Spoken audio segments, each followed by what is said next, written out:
welcome.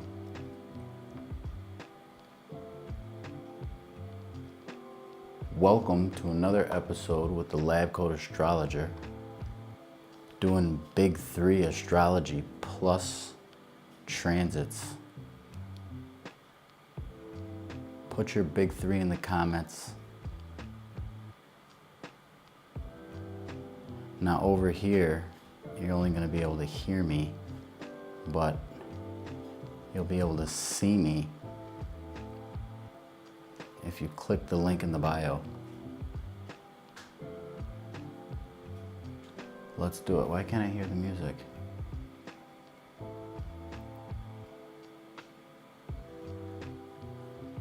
Is it not loud enough? It's a little low. Testing, testing, testing, testing. Ooh. The exact conjunction and degree that I lost my... Really? Interesting.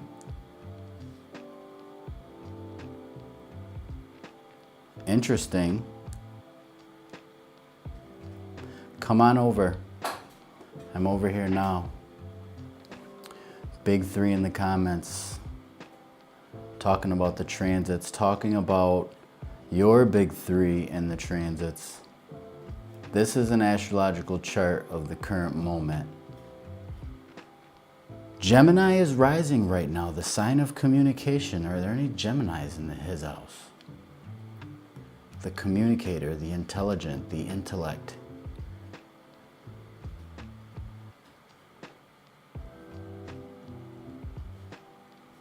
Come on over.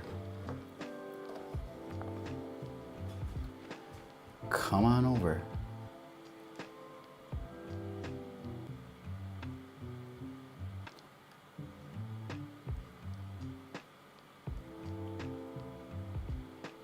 The music is perfect over here.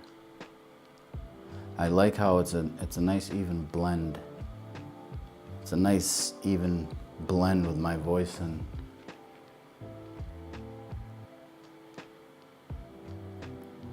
put your Big 3 in the comments. The Big 3 are the sun sign, the moon sign, and the rising sign. Lately, I have been paying attention to the way in which the sun and the moon in your astrological chart they have a certain connection to them. A certain connection. Air signs having dental pain. All air signs? I'm not sure about that. I'm not sure if it's all air signs.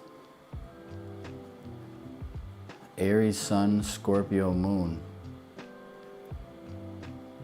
New beginnings for you actually now, over the course of the past 2 days. It's called a lunar return, when the moon comes back to the place where it was when you were born.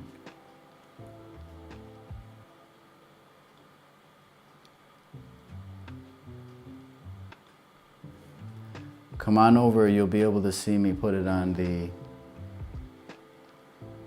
this chart here.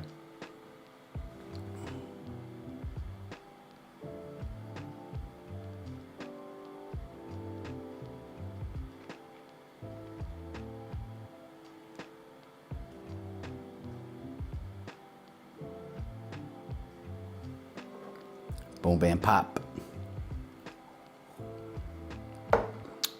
Absolutely. And I have a chart here of the transiting skies. And transits quite simply are and mean where the planets are currently positioned. That's what a transit actually is, for those that did not know.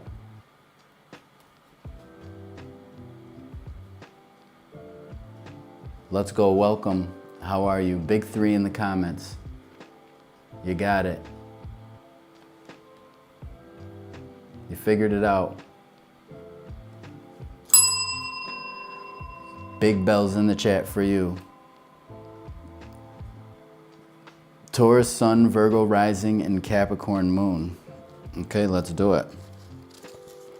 Now the thing about what I have here, what's going to be exciting, whether you may, do you know about your astrological chart, is my question. If you already know, then this will be a treat for you. I have all 12 of the rising signs here. I want to see if I can get through all 12 rising signs on this live here. Let's see. Taurus Sun, which is the 9th house. Taurus Sun, Virgo Rising, gotcha, and a Capricorn Moon. Whoa.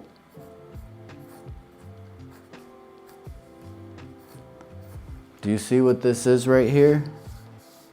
Let me give you a better breakdown here. This is what you call a grand trine. I don't know if you're familiar with a grand trine. Oh, I started ripping the paper. Too aggressive.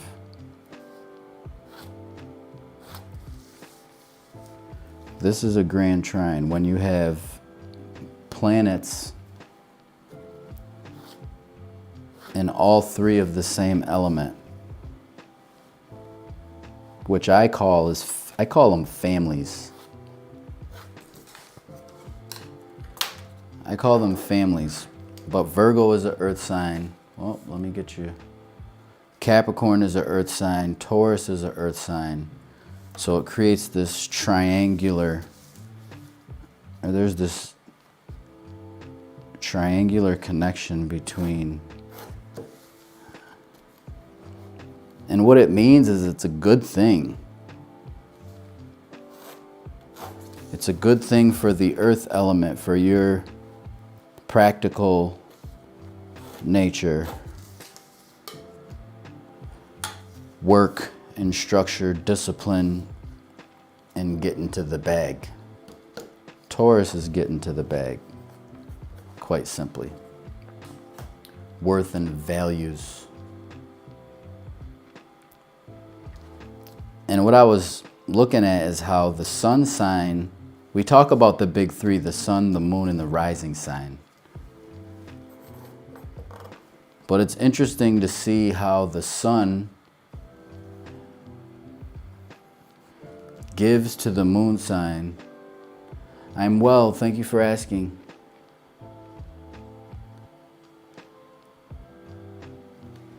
How the sun gives life, light, love, and energy, and the moon distributes that energetic.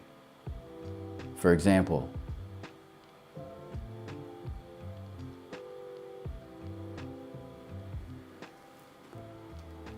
the sun in Taurus has to do with our persistent nature, right? You give life to possessions and security, and the moon distributes that energy of security and practical nature that you are to the core in a controlled and structured and disciplined fashion.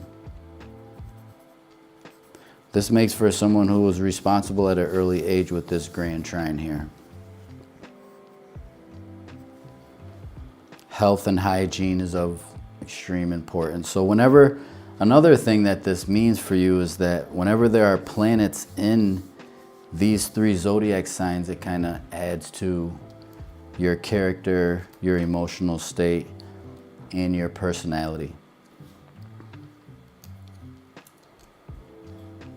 And so this new moon solar eclipse that just occurred in Libra is in your second house. So not only the eclipse in Libra affects your financial well-being and your mindset in regards to your finances, but also Venus, because Venus is the planet that rules Libra, and it's in Virgo. This is a peaceful approach and perhaps a change to the personality and the way in which you present yourself. Correct me if I'm wrong there. Why are my comments not popping up? Wait a minute. Okay, there we go. Wait a minute. Hello, welcome. You made it a tiny bit. Simply sugar. I am very much earth. Yep, lots of responsibility early. Boom and pop. Journey with Joe, Libra, welcome. I wonder if you did something new to your appearance, like Venus is the planet of beautification, and it brings a softness to the personality.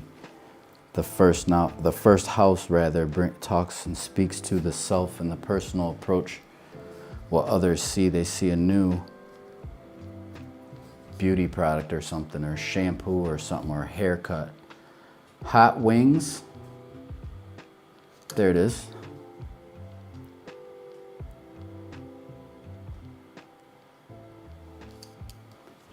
If you're just getting here, welcome. If you're new to the channel, I'm the Lab Coat Astrologer. I help people unravel the intricacies of their astrological chart. Now you are 100% right.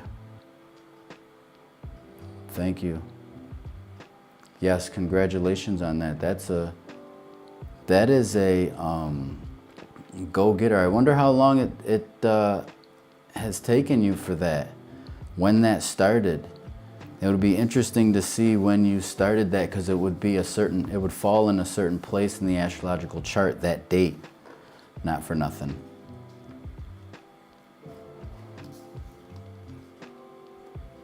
You can put your big 3 in the comments if you're... Hang on, why do I have to... Can I minimize this? I can. But then I can't see this.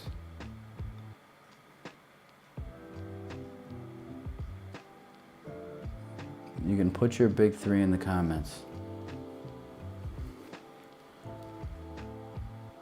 Jupiter is also in Taurus, which is another earth sign. You got Venus in Virgo, which adds to this triangular aspect, which is an easy flow of energy for practical and actually material gains. Losing weight would be a material gain, not for nothing, because the mass of the weight that you lost is a material thing that you lose. There's a change, transformation there. It'd be interesting to see when you set your intentions for that. However, Jupiter is the planet of fortune and opportunity, and it's in the same sign as your sun, in the 9th house. So this improves your transportation as well.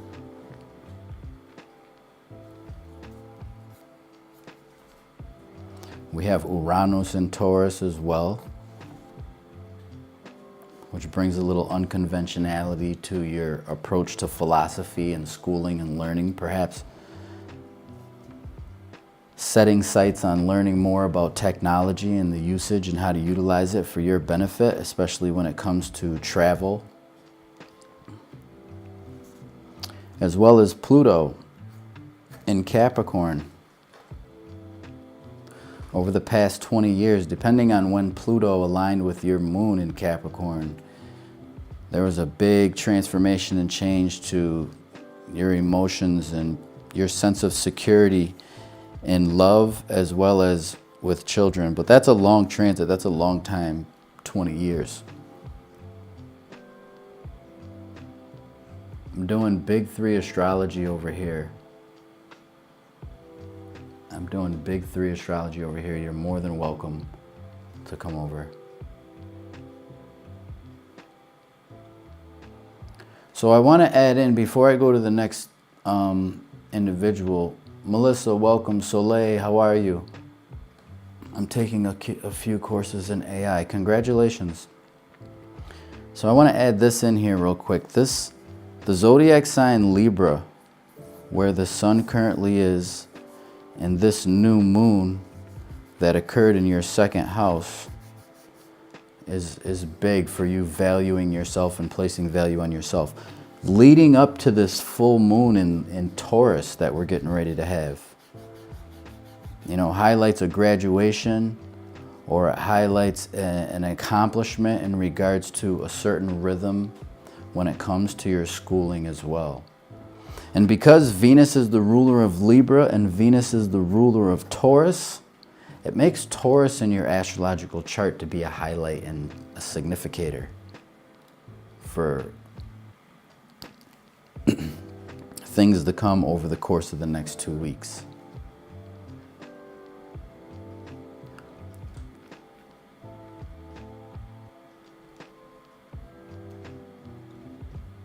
Who is next? Okay, let me scroll back here.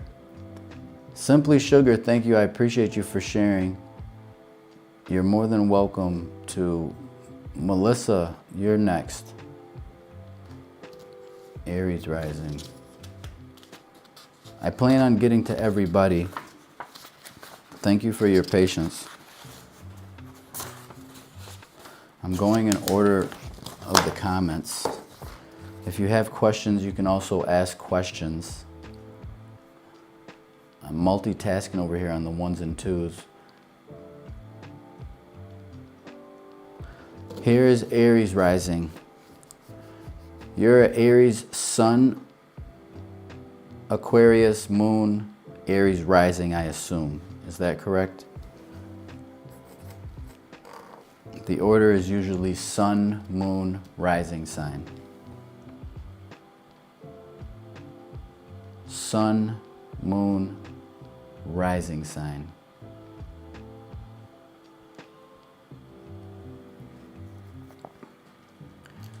Sun, moon, thank you. Hello, yes, okay, perfect. Thank you for responding so swiftly. Okay, so the Aries rising and the sun are in Aries in the first compartment, with Aquarius is the moon. Now this combination is also a decent combination, a harmonious combination, for the simple fact that Aries is a fire sign and Aquarius is an air sign. I'm big on the elements. For those who are interested and you're starting to learn about astrology a little bit,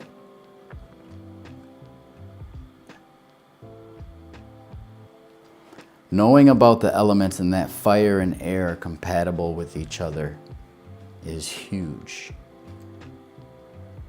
It lets you see right off the bat that this individual's personal self, the first house, and the relation with friends and community work is a big feature, and those two features connect to have a lot to do with a harmony there. When it comes to friends, group activity, and projecting themselves. Now the sun on the ascendant or in the first house, I've been saying that this is karmic. It has a karmic energetic similar to Saturn, in that it is said, they say, I say, we say sometimes, that the individual came back here to learn more about this Aries quality. Aries is aggressive, it's assertive, it's energetic. There's high energy here. Sometimes you can intimidate those. The sun does the best in Aries. It loves to be there.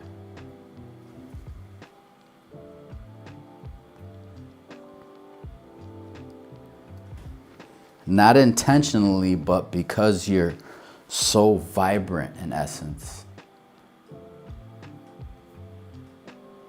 And I find that Aries, the high energy of Aries rising and Aries sun makes someone to be, this enthusiasm actually is distributed to friends, where you find yourself encouraging your friends and giving them this confidence.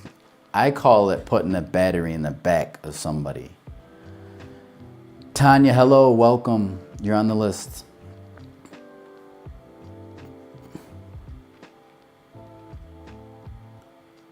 I definitely call it putting a battery in the back of someone, like a life coach or someone who inspires. You could probably easily be like a life coach or a hype person, especially when it comes to your friends. Correct me if I'm wrong. So now let's dig into this eclipse that's transpiring. I'm vibrant. Christine, yes you are. Thank you so much. Welcome. Good to see you. This eclipse here that was in Libra is your 7th house. The sun and the moon came together. The ring of fire was in your house of partnerships. So in a sense, there were some things, some shadows, some hidden aspects in the relationships where, you know, you were like, hey, we got to make a change here with these agreements and this contract here so it works for both of us. I love you, you love me, let's work this out. Let's balance the scales. And because the 7th house is the house of marriage, right? How much is a chart? You can go to my website if you'd like to check and see, or you can come on over here to YouTube. If you'd like, right now, there's no cost if you have patience. All the links are in my bio. All the links are in my bio.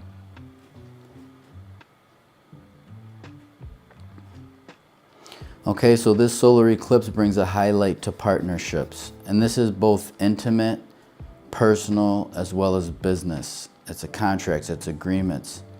And because your sun is right across the street, I call this across the street, or in opposition is the aspect, or some people call it the sister signs. Aries and Libra are sister signs. So the solar eclipse that just occurred, the ring of fire,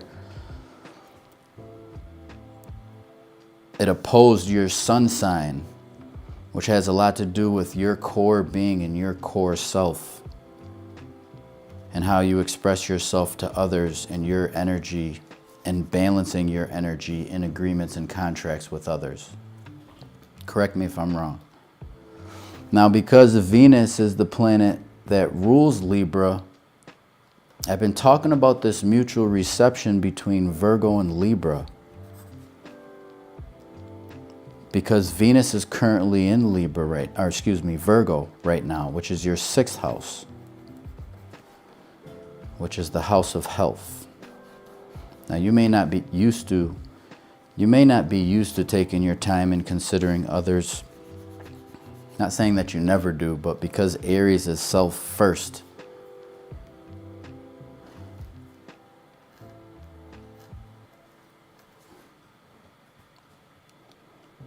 but this relationship and the balancing of this relationship has a lot to do with affecting your health, both physically and mentally.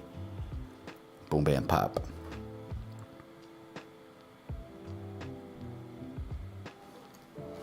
So the moon is in Scorpio now, in the 8th house. So now it's sharing resources and joint finances and partnerships as it's in your 8th house. It's a rebirth for you.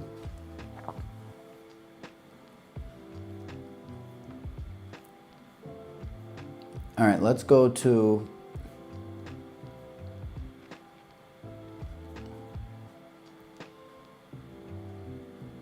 Melissa. Thank you for sharing. I want to go to this chart over here to get a little change of sight for a moment, un momento, while we pull up the next big 3.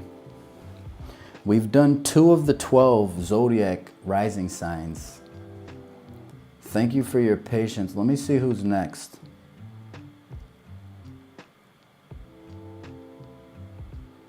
Soleil, are you still here? It looks like Soleil is next, and then Tanya. Soleil, Tanya, then Lakeisha. I need a rebirth. Thank you so much. You're here. Your rebirth is here.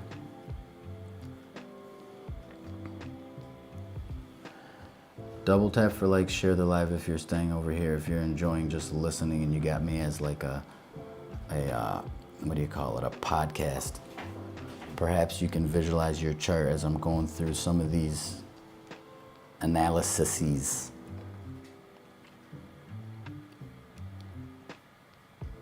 All right, let me see who's next. Put your big three in the comments. I'll get to you. Simply Sugar, Melissa. Oh, Oniyama. I skipped over you. You're after, I think.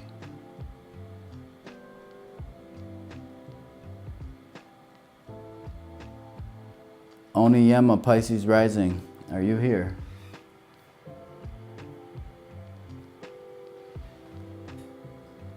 I don't need to do this though. I could do this like this and go like this. But I don't know why this is not. Okay, there we go. You skipped me. Oniyama, I got you. I scooped you up. I got you. Let's get to you immediately. And then it's Melissa, I think. Airy Cloud, welcome. Appreciate you. You're on the list just by putting a comment in the comments.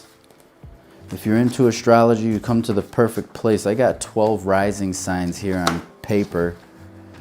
This is the transiting chart for 8 o'clock. I'm going to have to adjust this soon. Eastern Standard Time.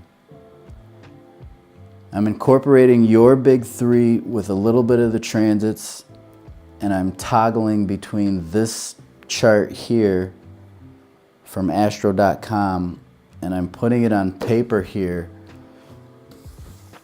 to break it down step by step for those who are beginners and those who are seasoned astrologers. Boom, bam, pop. Thank you for your patience. Oniyama is up. Gemini Sun. Gemini Sun, Taurus Moon.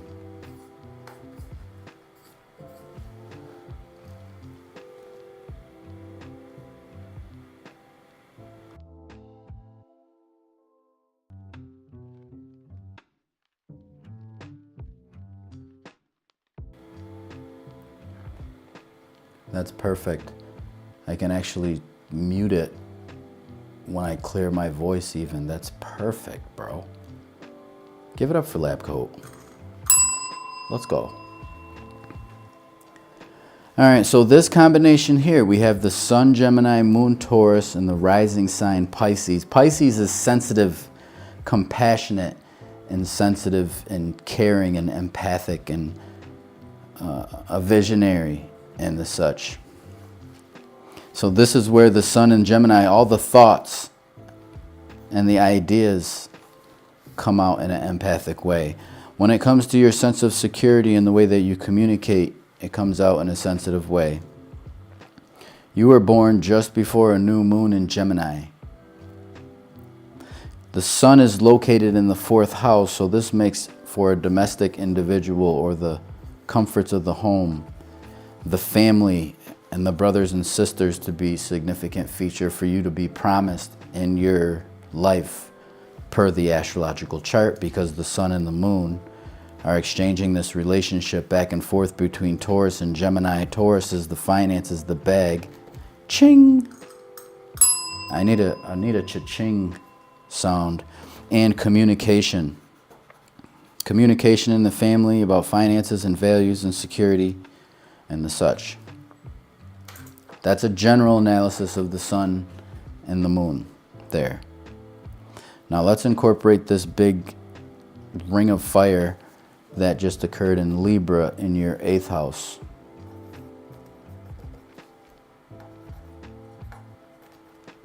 Now the 8th house, people look at the 8th house and they're like, you know, I'm not scared of it, but people are a little fearful of the 8th house.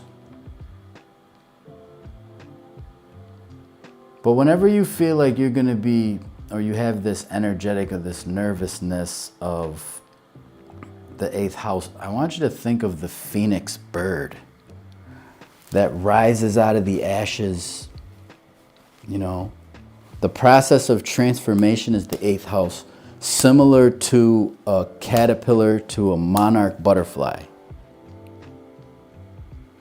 Similar to a cicada bug, similar to a snake that sheds its skin, similar to a tarantula that transforms and comes out of its shell, out with the old, in with the new.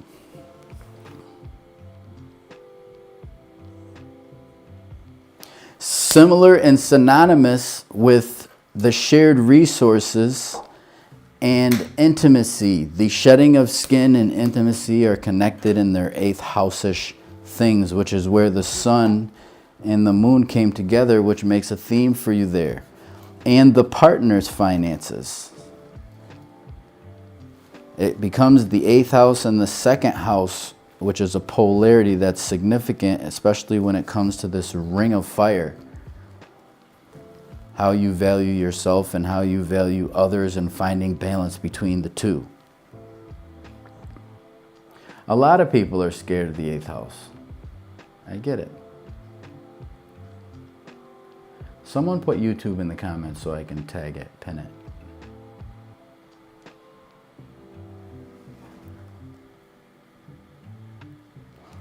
So that's there. Now Venus is the planet that rules Libra.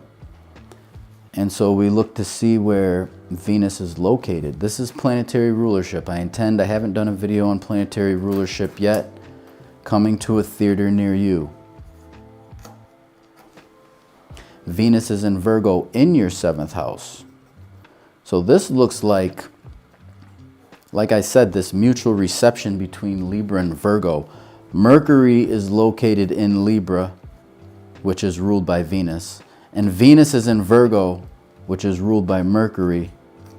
So this ring of fire solar eclipse creates this exchange and tennis match and bouncing back and forth, and the energy of staying within balance and analysis and service for the partner, and the partner's willingness to serve and add in financially, hopefully.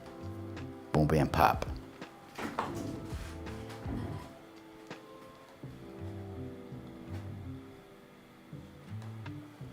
Correct me if I'm wrong. I'm here for me to get chart done. Lakeisha, you've come to the perfect place. Put your big 3 in the comments. Your sun sign, your moon sign, and your rising sign. Boom, bam, pop. Sway Love, I appreciate you. Look at you. Get in here. Boom, bam, pop. Oniyama, correct me if I'm wrong. Is this resonating with you so far? Now, the interesting thing with your astrological chart is that if we look into the future a little bit, we can see that this Venus in the 7th house kind of brings an opportunity for a bonding or a contract or agreement within relationships, whether it be personal or business. Why do I say that? For one, because this mutual reception between Virgo and Libra with this ring of fire, as well as this buildup of energy for the next 2 weeks leading up to the full moon that's going to occur, and it's going to be a lunar return for you. This full moon that's coming up is in your 3rd house, which means that your communication, your mindset, and the fruits, I say fruits because Jupiter is situated here. The full moon is going to be close to Jupiter and Uranus, which brings benefits to your mindset and your ideas and your ability to communicate within relationships, and to know how to communicate your value and your worth to reach what it is that you want when it comes to relationships.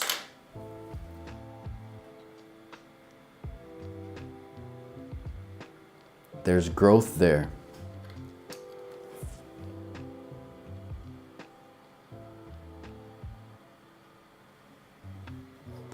Big 3 Astrology. Read the pinned comment at the top.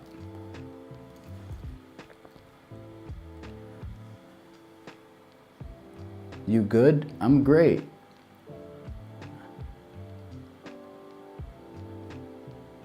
Oh, you're saying I'm good, like it's on the right path. Okay, perfect. So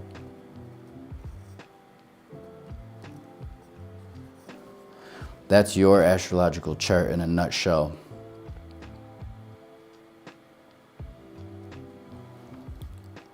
And transportation issues are coming up to a theater near you.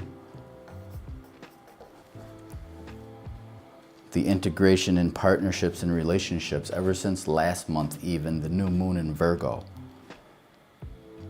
All right, who's next?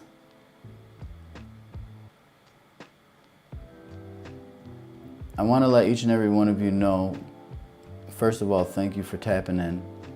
Don't forget to smash or gently tap the subscription button and the notification bell. I'm always doing live astrology. Righteousness, welcome in. How are you? Let me see who's next. Thank you for your patience. I also do personal private readings. If you'd like, check out my website, tlcastrologer.com. The link is it's on my channel.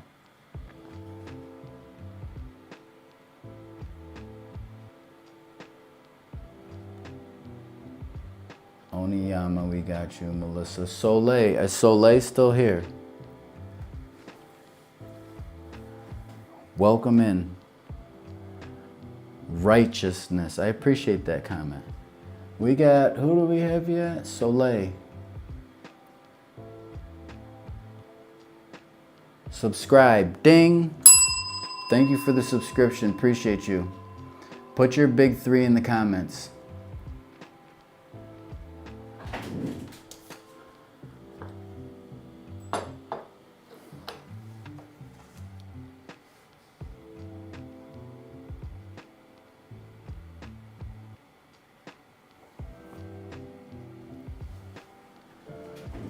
Let's get a picture of this transiting skies, what we're doing here. What do we got going on here? We got a time check of 8:03. So this chart is in alignment for those that are in the East Coast. Heart center. Kina, I know, righteousness, I know. It's interesting when people say certain things, I know the time frame and when I've met them. I think I'm on the list somewhere. Sweet Tea, you think you are? Let me see. Let me go back here. Soleil left. Boom, bada pop pop, pada pop pop pop. Tanya, are you here? Tanya Collins. Hello, Virgo Sun, Virgo Moon, Libra Rising. How will this eclipse affect my future? Are you still here?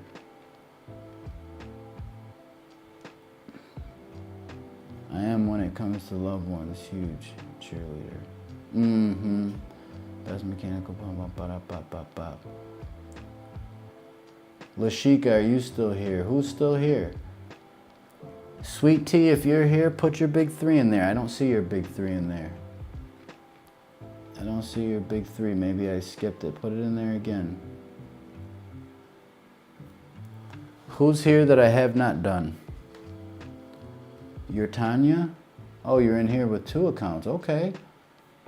Okay, you started switching up on me. You started boop, boop, boop, boop. Let me go back. Okay, Virgo Sun, Virgo Moon, Libra Rising. You started doing double the, I appreciate that. You started doubling up.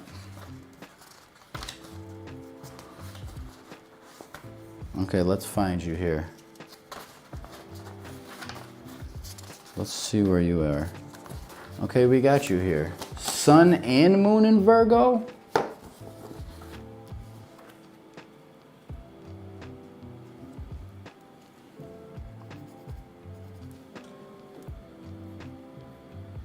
Ba-da-ba-ba-ba. Okay, so Virgo would be the 12th house for you. This is another house that people are fearful of, the 12th house. They have a doom and they get a, Maria, you just resubscribed? Appreciate you. Come on over to YouTube. I'm doing big 3+ transits over here. Thank you so much. Now this here with the sun and the moon in Virgo, it's kind of like a perfect match for this mutual reception and this bouncing back and forth of energy between your personal self and self-improvements. I got the 12th house as the house of self-improvements and doing better, where we want to do better, where we start picking ourselves apart. You're your best. You're the best critic to yourself. You're so very critical of yourself. You have a different name on YouTube? What's your name on YouTube? Talk about it, share it. So critical of yourself, which can be a good thing and it can be a bad thing. One thing that I think that when it comes to astrology, there's higher vibratory frequency and there's a lower vibratory frequency. Some of the lower vibratory frequencies manifest and express themselves when we find challenging aspects, which we'll get into future videos, squares and oppositions. And the higher vibratory frequencies are expressed through positive aspects, i.e. the sextile and the trine. So the new moon solar eclipse in Libra creates this first house, 12th house relation, and there's a mutual reception, which are back and forth between making changes and perfecting aspects of yourself and putting and pouring more into yourself. The first house has to do with the self. And so Mercury is in Libra, which makes you more outspoken if you aren't already with the sun and moon in Virgo. Makes you very analytical and detailed and specific to the T, dotting your I's, crossing your T's, right? Venus is located here. So Venus becomes to be a highlight in Virgo for everybody. For you, it's your 12th house. It's your solitude and your reflection and self-improvement. Correct me if I'm wrong. Where are you? Okay, Bruno's place. Maria, I see you. Thank you. Welcome. Soul Messenger, I see you. Welcome. You're on the list. Sweet Tea, aka Tanya.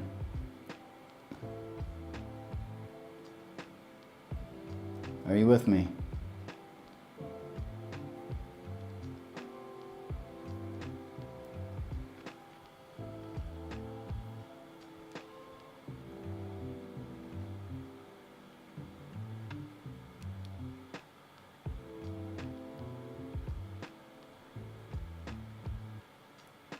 I wish you can click on somebody's comment and comment to their comment. I wonder if that's possible. No, we can't pin a message. That's fine. And I know there's a little bit of a delay.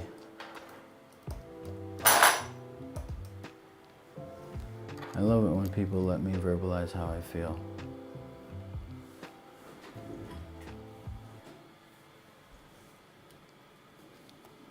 That's an interesting way in which to put it. I like how you put that.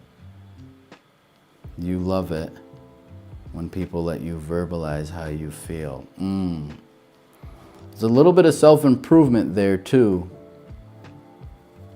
with yourself. Virgo is the zodiac sign of health and hygiene. But it's not only physical. It's not only the physical well-being, it's also the mental well-being and the peace of mind and the ability to have a release, which is the 12th house. So that you can be refreshed. So you can be refreshed, a sense of freshness to your personality and persona. That's what we got going on for you. So now this new moon in Libra, influencing the self and the personality, leading all the way up to this full moon in Taurus, pointing to shared resources as well as a rebirth. That looks like a getaway. Getaway. The 12th house is getaway, and the 8th house is a rebirth for you leading up to these next 2 weeks.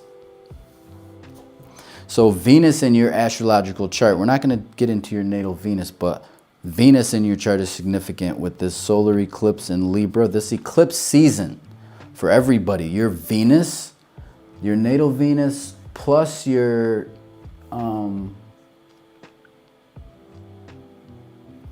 Chalks, Earth, Wind, and Fire. Thank you for the subscription. I appreciate you.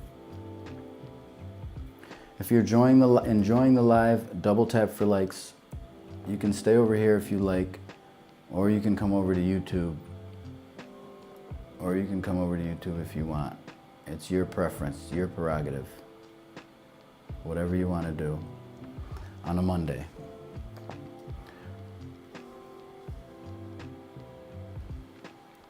And what I'm thinking. Yeah, the thinking has to do and is connected to Mercury on the ascendant.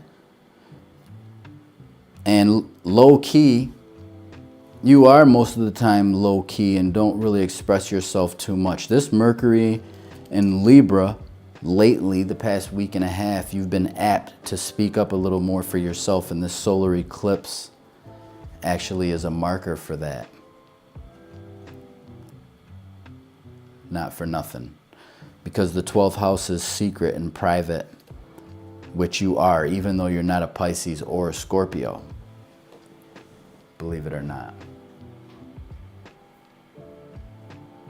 Thank you for sharing, sweet tea. Who else is here? Okay, Lakeisha.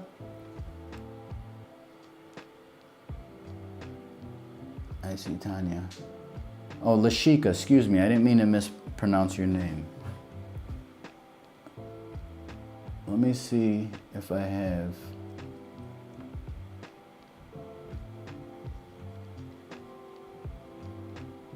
We got Tanya. Then after Tanya, it looks like Lashika. Capricorn, rising Capricorn. Lashika, I said your name correct that time, no, boom, bam, pop. Okay, Capricorn on the ascendant. Let's switch over here to this transit chart real quick. The solar eclipse that occurred at 21 degrees, we're 2 days after. Mimal, welcome. I have a student with that name. Okay, so let's go to Capricorn on the ascendant. My Capricorn symbol is looking a little crazy.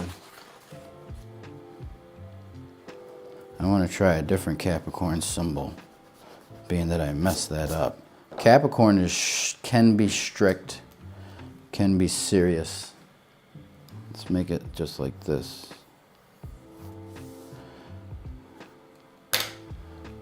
Okay, this is my other. I usually don't draw Capricorn like this.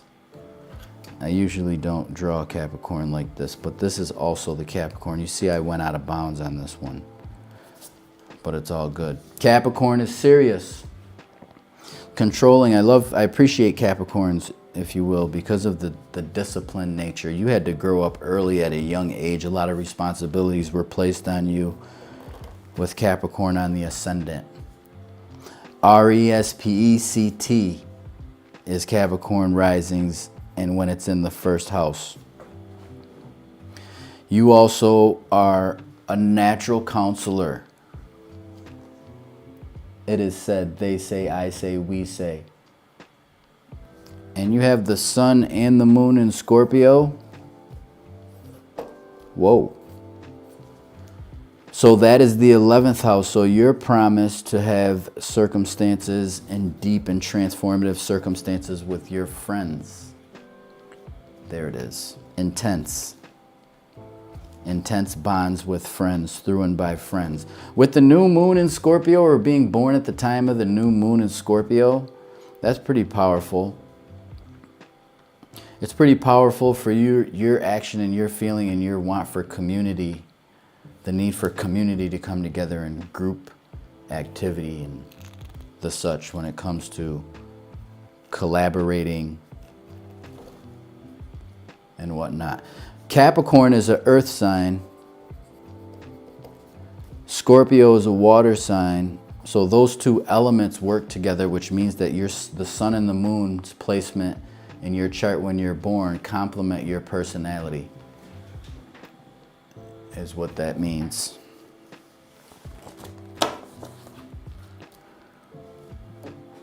Now this new moon that just transpired in Libra is your 10th house. The 10th house is the house of the career and the reputation and the overall status and recognition, how you're recognized in public. It could even point to recognition or being recognized for your efforts through your job or through your business, and or a focus on your business.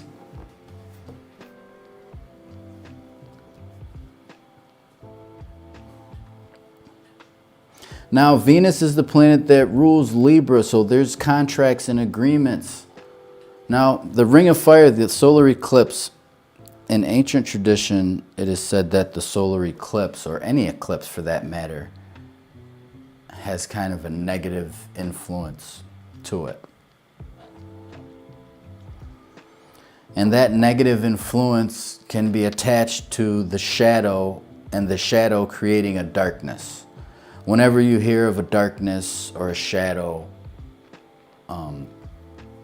it can correlate and be associated with a reflection, a need for reflecting on egos in connection to your relationships in public or at the workplace. For you to reflect a little bit more on contracts and agreements within relationships in the workplace.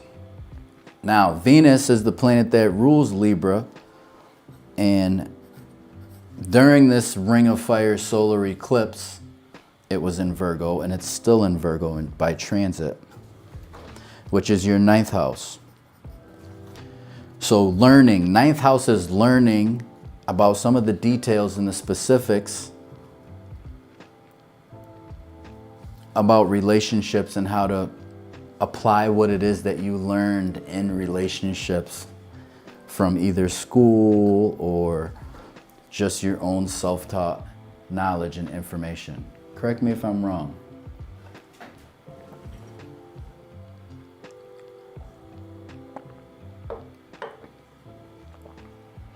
You said you just got let go on the 10th? Interesting, that's the 6th. So that solar eclipse had to do with your work, with you letting you go at work, at the workplace. Interesting. We're not even worried about the let go of that job. They didn't let you go. Anywho, there's so much more for you. This solar eclipse brings new beginnings. If you got let go with the solar eclipse, there's something new for you in the area of career and work. Whether you just got a job or you got let go, it still points to your work. Now, when we look at your natal chart and put some more of this together with more than just the sun and the moon, more of this story starts to come in focus.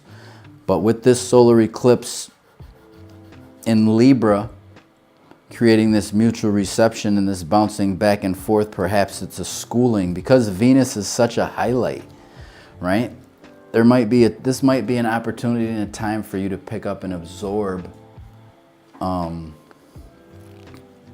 some education or fine-tune some schooling that perhaps, or a class or a course that you wanted to dibble and dabble into.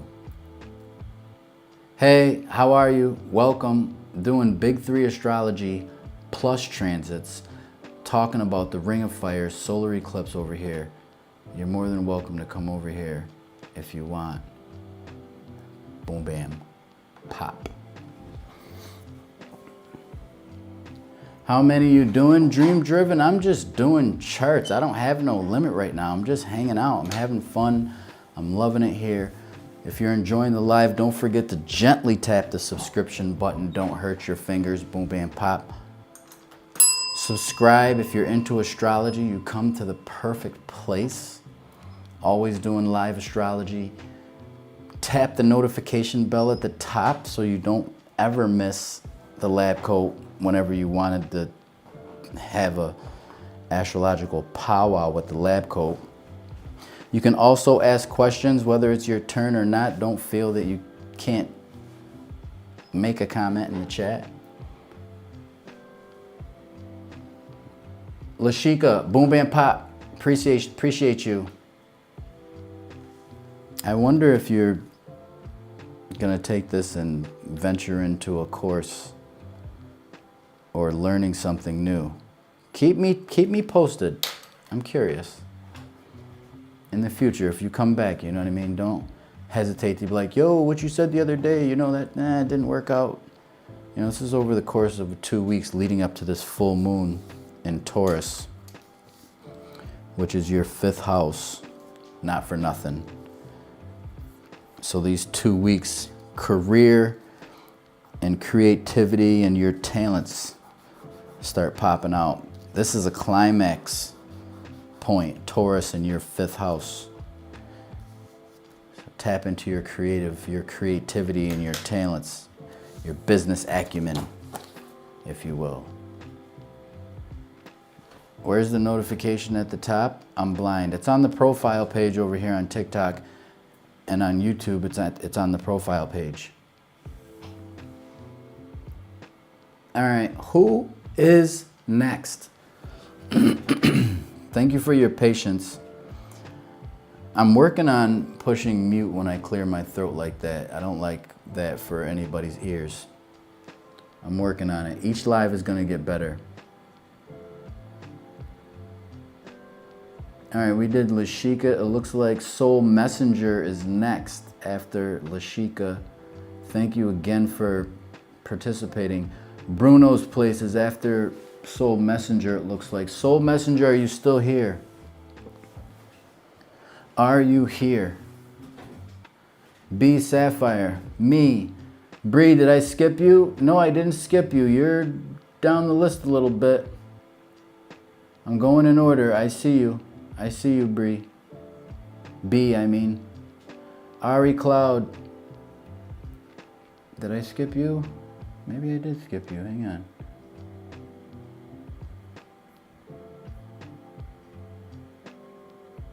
I think I skipped Ari. Wait a minute.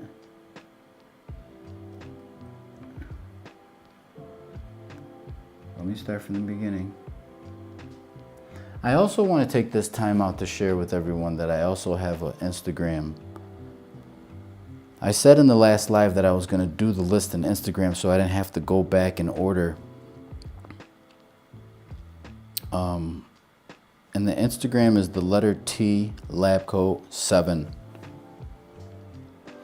You can reach out to me there if you're interested in a reading. If you don't want to go to the website. And that's what I felt like sharing right there, Boom Bam Pop. How does it work for love for me? You got to come on over. You're on the wrong side to be able to see. I'm not doing love life readings unless the transits align with love for you in the chart. Clairvoyant. B Sapphire, Brit B. And of course, I'll wait my turn. B, I appreciate you for that. Thank you so much. All right, let me get in order here because I had a nice little flow going on here.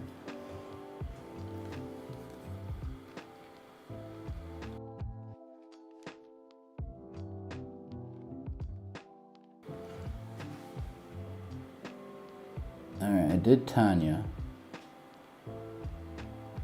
Who else? I did Lashika. Ari, it is Ari next. I skipped over Ari.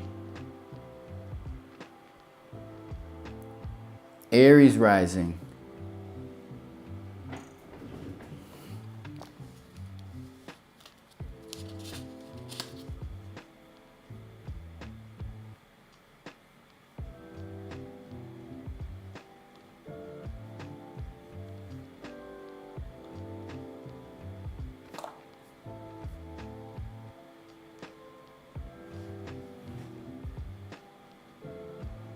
Ari, I thank you. Appreciate you.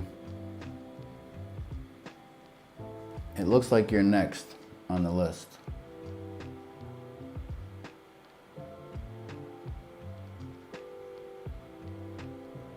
Lakeisha, you're here. If you're here, you never put your big three in the comments. All right, let's go over here. I want to show you this chart, and it is 8:26 now, so let's update this real quick. Boom, bam, blip. Let's update this so you guys can see how. Notice this rising sign here, Gemini ascendant at 8 p.m. Let's see what 30 minutes does. Let's see what 30 minutes does. It's still going to be Gemini on the ascendant. It's still going to be Gemini on the ascendant at 10 degrees now. You see? And so I'm talking about this zodiac sign Libra where the solar eclipse ring of fire occurred. Okay, Aries, I assume that you're still here. Aries with an Aries rising. Now we did Aries already, but we're gonna do Aries again. The last Aries that we did here, the last Aries that we did was a Aries Sun, Aries rising. And so you're saying that your Aquarius sun instead of a moon, or we can just turn that into a sun symbol. Boom, bam, pop. We can turn that into a sun. We can erase this Aries sun. And we can put the moon in Virgo here. Ooh.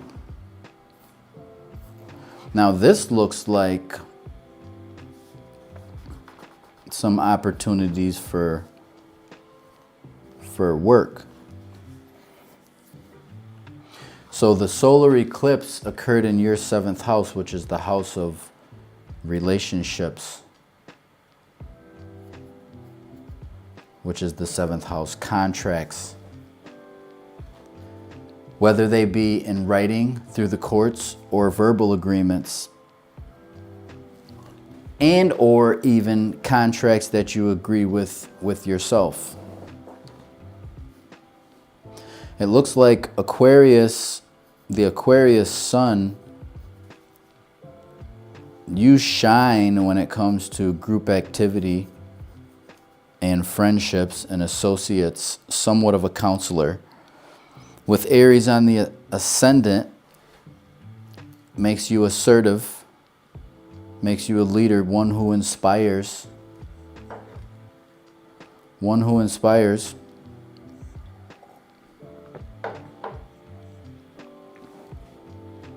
Sometimes intimidating because of the high energy there and the confidence within you.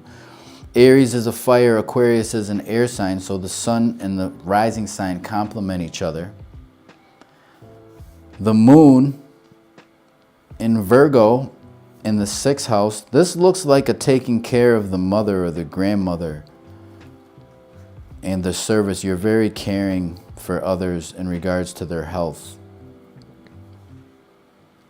and gut health even. And so this new moon in Libra is and focuses on relationships for you and finding balance in relationships, which has a lot to do and is connected to your health, both physically and mentally. Venus is actually a highlight here because it's the ruler of Libra. So there's some benefits and some opportunities for better diet and better mental well-being. Correct me if I'm wrong. Let me see here. Boom, bam, pop.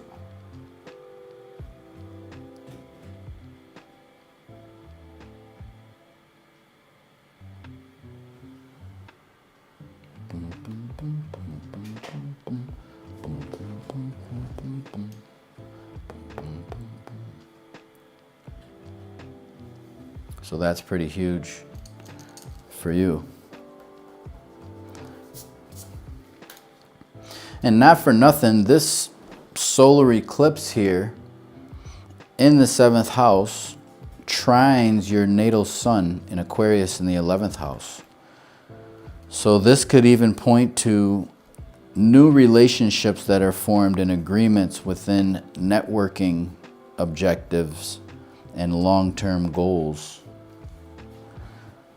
Because there's a working together with Libra as an air sign and Aquarius as an air sign. Better health and well-being. Well, the practices that you incorporate from now and for the duration of Venus and Virgo, which lasts for, I don't have it right off the top. Oh, it lasts until November 8th.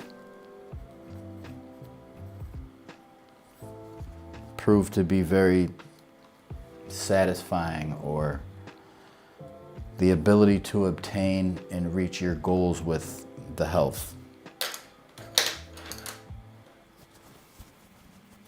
What does the new moon mean for Taurus rising? Come on over here, Charlie Lyric. Do Virgo BB, come on over. You guys aren't reading the comments over here. Read the pinned comment at the top. You're more than welcome. Ms. Plus Time, welcome if you're still here. You're not reading this pinned comment.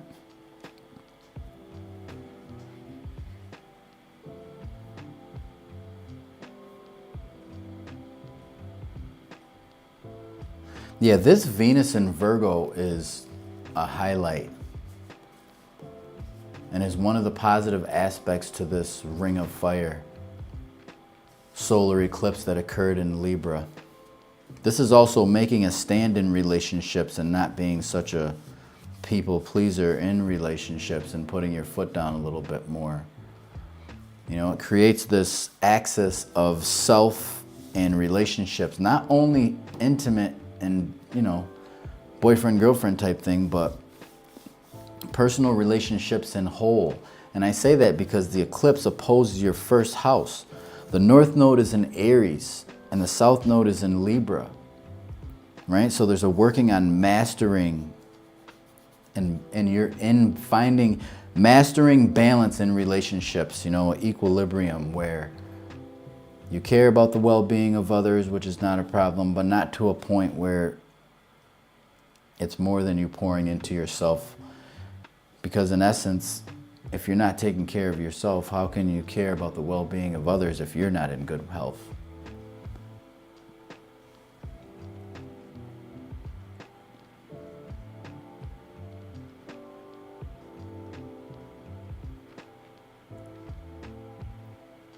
All right, we did Lashika. All right, looks like Soul Messenger is next.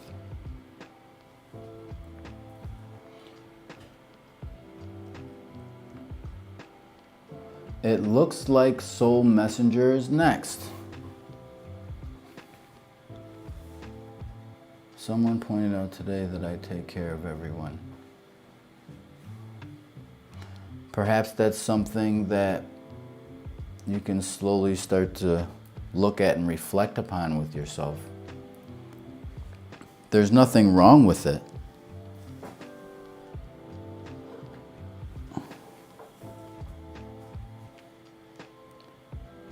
But it does speak to finding balance with it, where you're not forgetting about yourself. Thus, the first house, the house of self, and 7th house, the house of partnership. Ganja Queen, welcome in. All right, is Soul Messenger, looks like you're next. I'm doing yours because that's what it looks like to me. It looks like Soul Messenger is next, and then Bruno's place, if Bruno's place is here. Ari, thank you so much for sharing. Stay tapped in. Gently tap the subscription button. Like the live.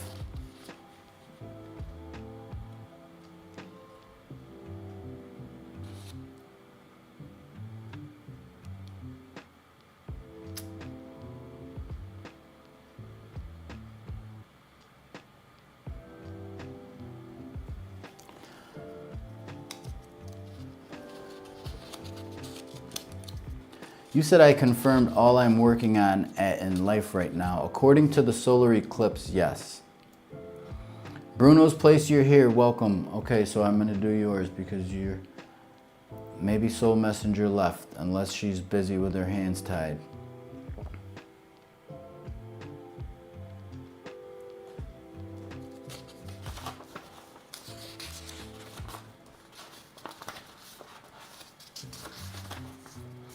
Okay, we haven't done Aquarius rising yet. Bruno's place. Aquarius on the ascendant. Big 3 astrology. If you're into astrology, you come to the perfect place. I'm looking at your big 3. Plus, I'm utilizing these transits. Blip. I didn't mean to yell like that. That was a little bit loud. And we're incorporating the solar return, ring of fire in Libra. Aquarius rising, Taurus sun. Dun, dun, dun, dun, dun, dun, dun, dun, dun, dun. Taurus sun is naturally in the 10th house. This makes for someone whose father is well known. Oh, excuse me, you're not even looking. Hang on, let me get you over here. Wait a minute. Aquarius on the ascendant here. Unpredictable is Aquarius. Independent is Aquarius. Congratulations to you. Over the course of the last 2 years, you've made some significant bounds and leaps when it comes to your personality and how you express yourself and actually putting up some boundaries there. Correct me if I'm wrong. Now the sun, the natal sun in Taurus in the 10th house, I find it to be the father is well known, as well as sometimes I find it's people who have their own business and have a hard time working for other people. And if so, you find yourself placed in positions of authority, manager, not counselor, manager, administrator, and the such. Leo moon.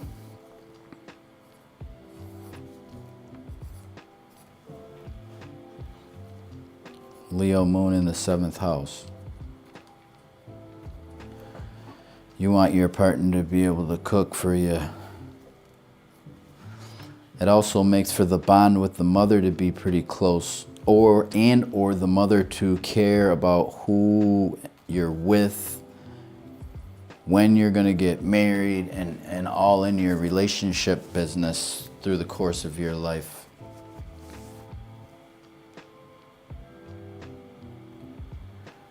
The mother invests a lot of time there. Okay, but let's stick to this ring of fire here. Leo, Virgo, wait a minute. Whoa. I did that wrong.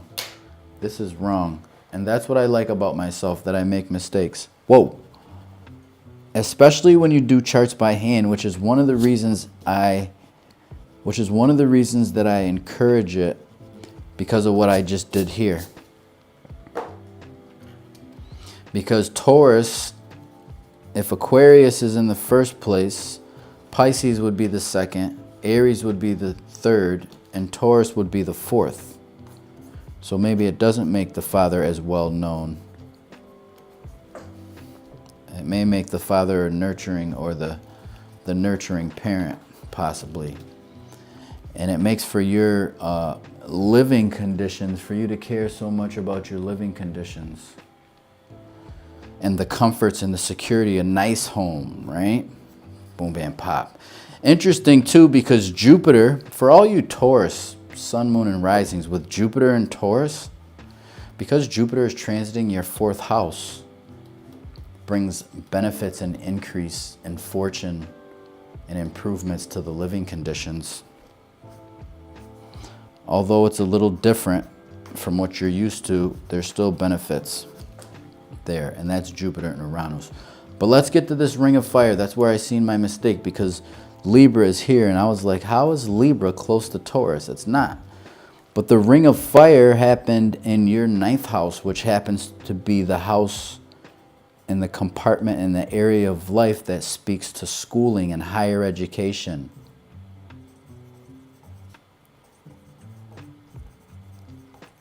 Which involves secondary education or tertiary education or a course, or also transportation is something that is a theme and has been a theme from an astrological perspective for the last 22, 23 days. Now, you might not go back to college, but you may be interested in taking little classes. You know, the 9th house has to do with the guru in you.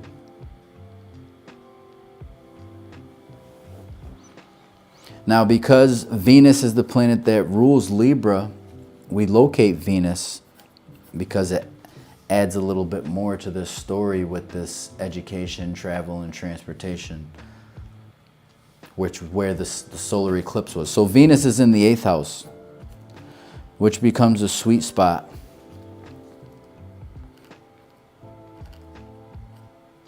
For the partner's finances, this is the 8th house, which is the house of sharing resources, or the partner's finances come to be a significator, as well as a sweet spot is your moral code in relationships too. How much you're willing to give, how much the partner gives, and how much you give, and vice versa, because their 8th house and the 2nd house become to be an axis that is significant. Not only Libra and Aries, which is communication and higher education, 9th house and 3rd house, but with Venus and Virgo, the 8th house and the 2nd house there. Correct me if I'm wrong. Can you teach us one day how to draw the charts by hand? Dream driven. Of course. Of course. You need to get yourself a protractor first. I want to do it right now, but I want to stick to what it is that I said that I'm going to do, which are big threes and transits. But absolutely. Send that to me on Instagram if you'd like. All right, let's get to the next. If you're just getting here, welcome to the channel. Be sure to gently tap the subscription button, tap the bell so that you're notified. Always doing live astrology, doing big three astrology, which are the position of the sun, moon, rising, and looking at some of the transits and some of the features and, you know, what's in the air currently. The word transit means, you know, where the planets are currently occupying. And I have this chart here that I'm toggling back and forth to that points to the present chart for the moment. According to, or location is New York, New York. This is where I am. And I'm using this. Of course, if you're in a different location, it would be a different rising sign. For the most part, the rest of the planets would be similar unless you were 8 hours or more. The moon would be significant difference because the moon is the fastest. Well, the moon is the second fastest. The rising sign is the first fastest, is the fastest every 4 minutes. And then the moon is the next fastest. If we were talking about fastestness. That's not a word. I just wanted to do that. All right, who's next? I'm gonna hold you to it. I'm gonna get the protractor tomorrow. Dream driven, quit playing. We can have one of those classes coming up here soon. You're gonna need to get yourself a sheet of paper, some paper, get some blank sheet of paper, like I got here. Oh, I didn't mean to do that. That was an accident. That was a commercial. I should have let it play, but anywho.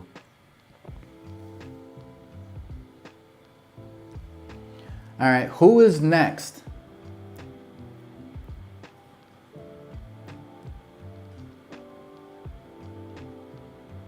All right, let's see who's next. Kali Ishvara, if you're still here, welcome. It's cooler over here, you like. I appreciate that.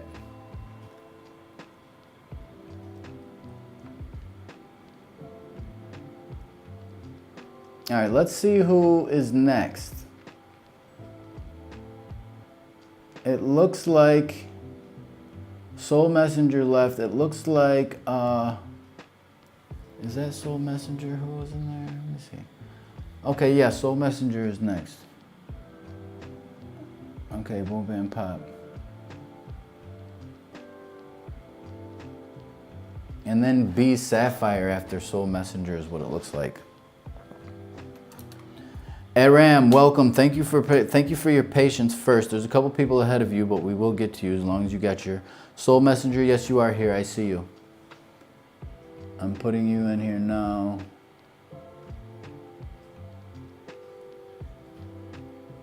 Virgo rising.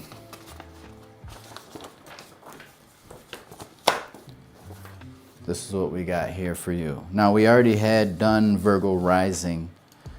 The difference is it was the moon in Capricorn and it was the sun in Taurus that was the grand trine. This was the first chart that we did, if my memory serves me correctly. Boom, bam, pop. So what you have is the sun in Libra. Happy birthday. Happy birthday. Sun in Libra, second house. So naturally, the sun shines in the second house, which is the house of money, but it's also the house of values.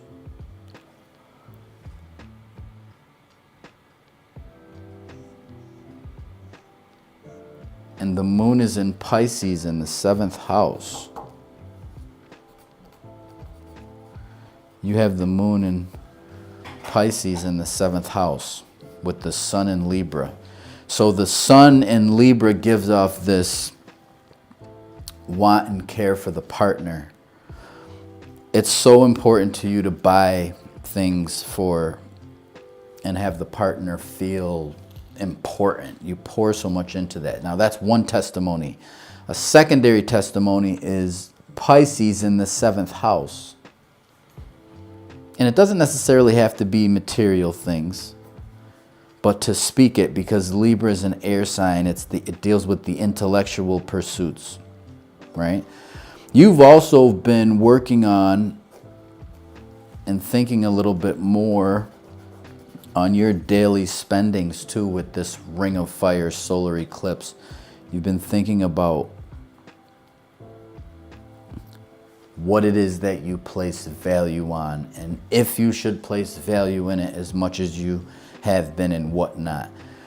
And this moon in Pisces, although it is compassionate, I haven't been talking about it, but if we look to the transits here, bling, we'll see that Saturn is in Pisces. Do you see that? At 0 degrees there.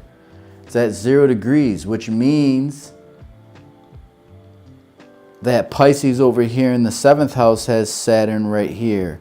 Over the course of the next 2 years is getting ready to roll over your moon and harden up the emotions a little bit, where you'll still be compassionate, but if there's not the respect, then the compassion will not follow. If Pisces is a water sign, and pouring water would be pouring a glass of water for the partner. Oh, you want something to drink? Oh, you want something to drink?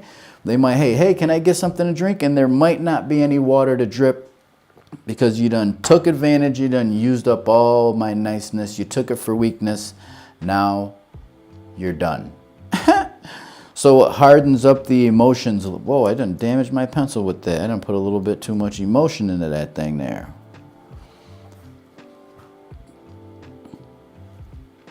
Now this Venus in Virgo that's currently transiting right now. Currently right now Venus is in Virgo, and this solar eclipse in Libra highlights Venus because Venus is the ruler of Libra. I'm going to say that again. The Ring of Fire solar eclipse in Libra, just by the sun and the solar eclipse and the new moon being in Libra, it highlights Venus because Venus is the ruler and Venus is in Virgo. which is your first house, which is another testimony that points to you pouring into yourself and analyzing ways in which to beautify the self and value the self. With Venus, transiting Venus on the ascendant, going through the first house, which is the house of self. Boom, bam, pop. And valuing yourself. There's this mutual reception created between Virgo and Libra, back and forth, back and forth. And it's kind of, the energy is harnessed there with analyzing how to place more value on yourself.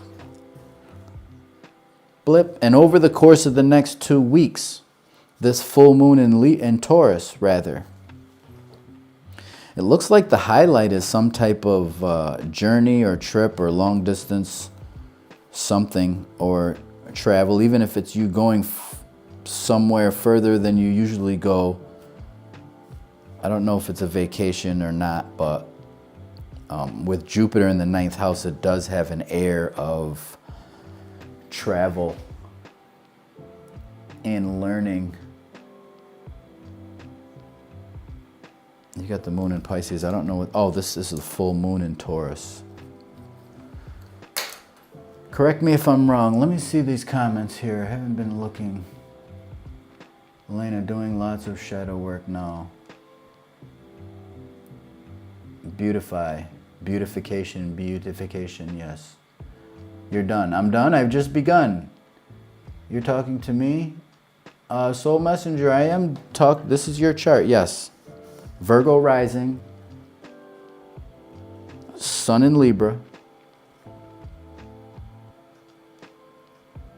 Moon in Pisces. Yes, this is you. If you just got here, welcome. I'm the Lab Coat Astrologer. I assist people. I help people unravel the intricacies of the astrological chart. I'm doing that here by hand. This is my passion. This is how I started. Goddamn. Excuse my French, English. Started doing astrology. This process here has helped me out so much.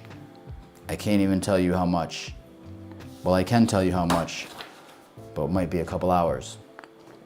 And if you hang out with me on this channel, you're going to see more of this. If you like it, you like it. If you don't like it, you don't like it. If you have some ideas and some advice or some areas of astrology that you'd like me to look at, don't be afraid to comment on one of my videos, my shorts. If you don't want to comment, you can reach out to me. Even on my website, I have a little drop-down box in the bottom right-hand corner. You know, if you're a little more private, you don't want to be all out in the open, you can comment there. Boom, bam, pop. Let me know.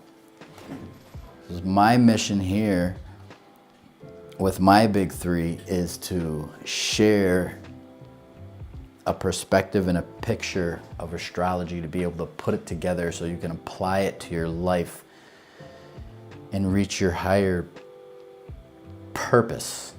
Boom, bam, pop.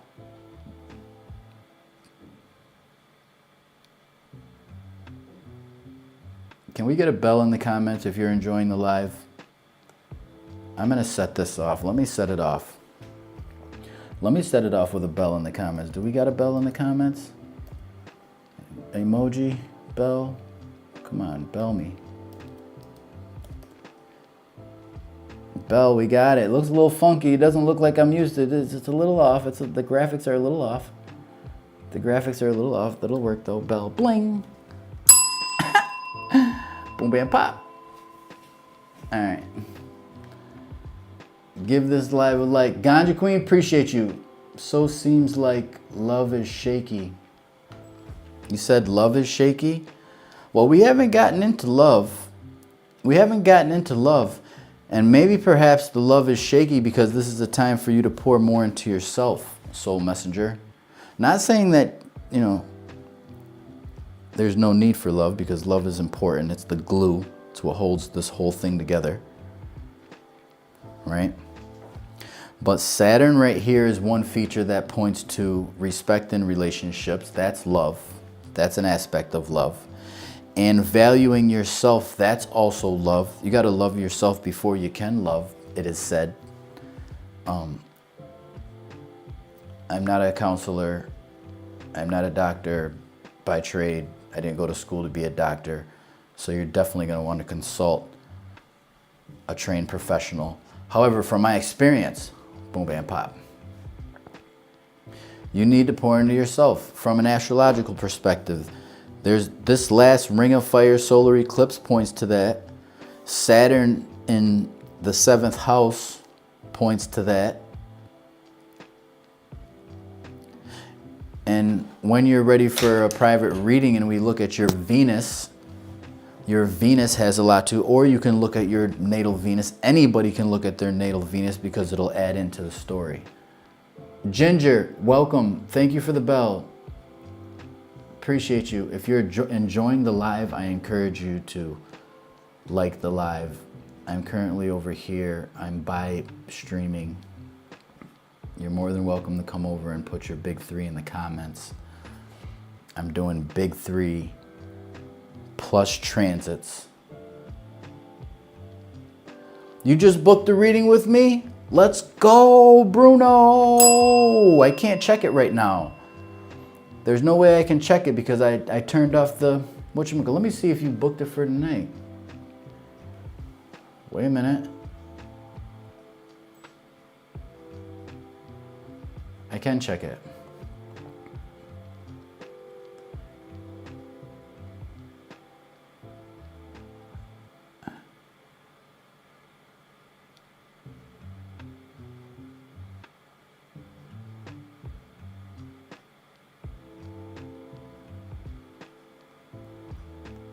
Thank you for your patience.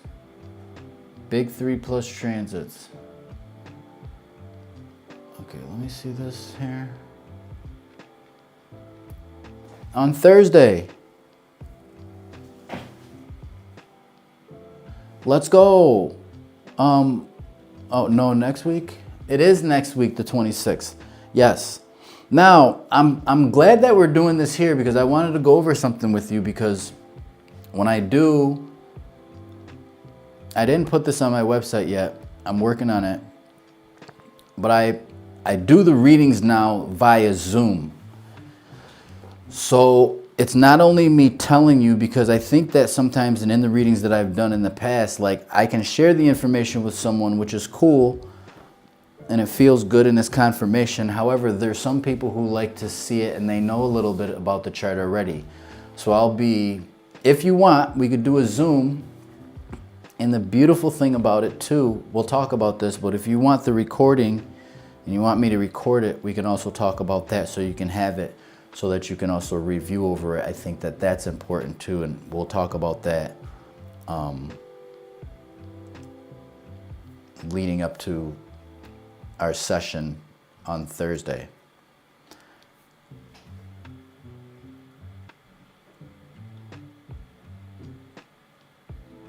You can actually reach me in the bottom right-hand corner of my website. There's a little chat box. You can be like, yo, hey, ba, ba, ba, ba, ba.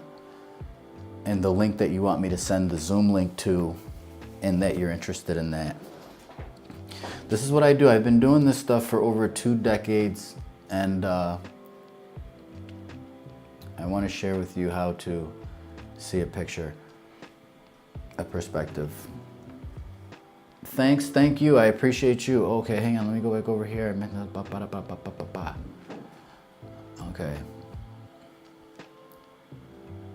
Okay, if you're enjoying the live, I encourage you to like it, if you like it.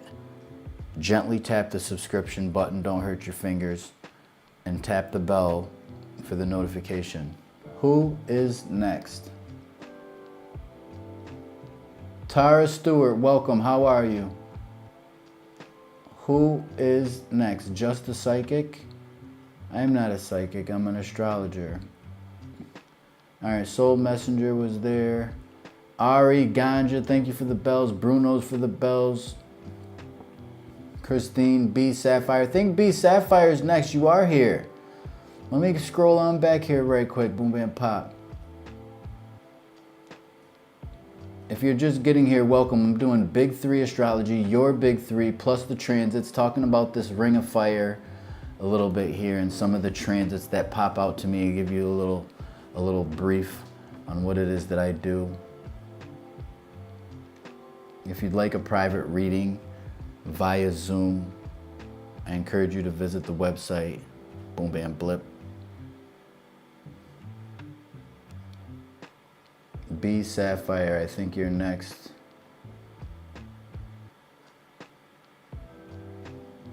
Yeah, you're next. Because I did Bruno. Yes. Okay. Okay, let me double check here. Soul Messenger, you're welcome. So now I'm looking for B Sapphire. And if you didn't put your big 3 in the comments and you'd like to put your big 3 in the comments, then put your big 3 in the comments. Ba-da-ba-ba-ba. Ba. Present. Appreciate you. Get in here. All right, so let's go here. Where did your big 3 go? Boom and pop. La da da. La da da.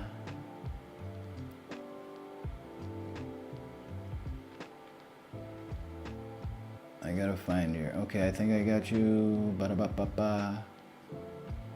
I got you. Libra rising. Is that a Libra rising? No, it's a. Yeah, it's a Libra rising. It is a Libra rising. I got you. I got you. Ba da ba ba ba. Here we go. All right, so now it's 9 o'clock. We have to do something here right quick. I got you here. B Sapphire. Okay, I got you right there. So multitasking, thank you for your patience. This is the chart that I'm using as a reference point and where I'm deriving this information with the transits. We can see that 10 degrees Gemini was rising at 8:30 p.m. Eastern Standard Time. I'm gonna update this chart right quick, boom, bam, pop. We're gonna see the majority of this live was Gemini on the ascendant. Communication, information, the sharing of ideas, ba-da-ba-ba-ba. All right, let's edit. So it's 9 p.m. Oh, I'm doing this in the wrong spot. 9 p.m., boom, pop. Boom, boom, pop, pop, pop.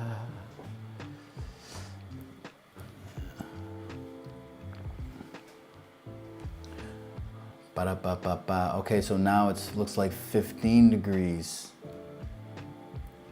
It looks like 15 degrees. Is that 15 or 18? We can always scroll down here to the bottom to get a closer. This box down here at the bottom, this chart here at the bottom of the circle on astro.com, it tells you a little bit more precise. It says 18:38:59. That's 18 degrees, 38 arc minutes, 59 arc seconds. Whereas if you look at the top up here, it has 2 numbers, 1839. And it's a little fuzzy, pixelated. But this chart down here gives you a little bit more precise, like I said. Again, I'll say it again. And it tells you the ascending sign, the 2nd house, the 3rd house, the midheaven, the 11th house, the 12th house. That's what they do.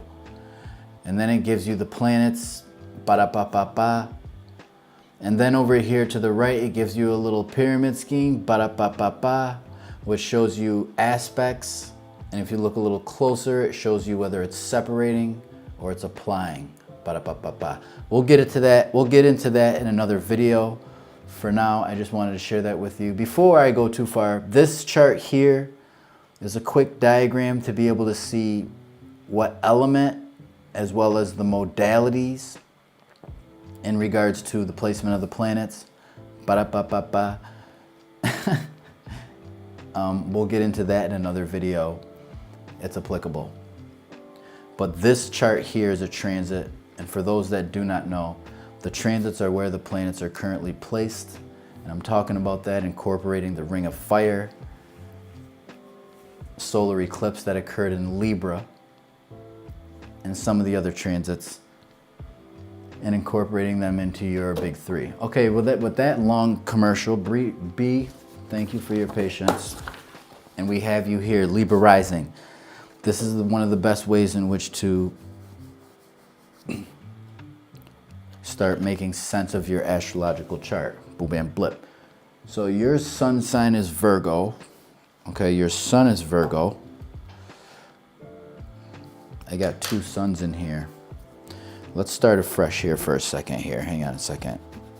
The last person that was a Libra rising had the sun and moon in Virgo. So you're kind of similar in that regard,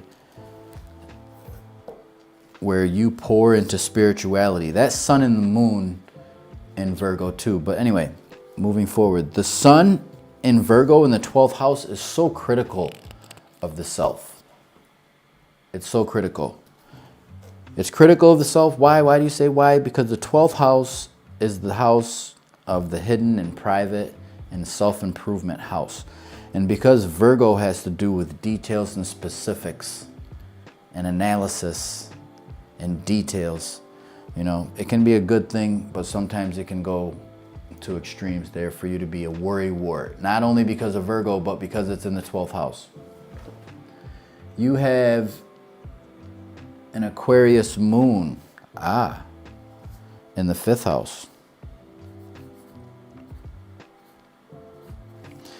The moon in Aquarius loves knowledge, it loves truth. And so not only is this a worrywart, but it's also someone who's devoted to spiritual practices as well. And so there's a giving life and light to analysis of spirituality and also self-improvement, which then pours and is distributed into your moon in Aquarius, which has to do with finding this knowledge and expressing it in some sorts. At some times you can be conservative and reserved, but then at other times you're a people person. It's kind of like an interesting dynamic between you. Sometimes you feel like it, sometimes you don't in that regard. I think that because the moon is in the 5th house, you love through intellectual means and intellectual forms. Aquarius is an air sign, which has to do with the intellect, and that's what makes you feel comfortable. That's what you need, sapiosexual. Boom, bam, pop. Correct me if I'm wrong.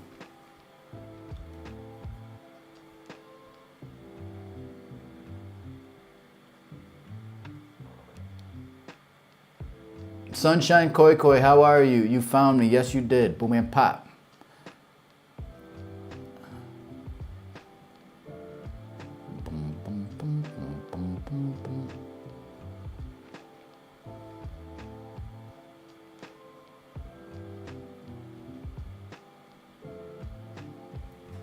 Okay, so now let's dibble and dabble a little bit. This moon in Taurus over here was to describe this full moon that's getting ready to come up in the 8th house, which is the house of shared resources and the partner's finances and other people pouring or providing financially, possibly, if you're in an intimate or personal relationship.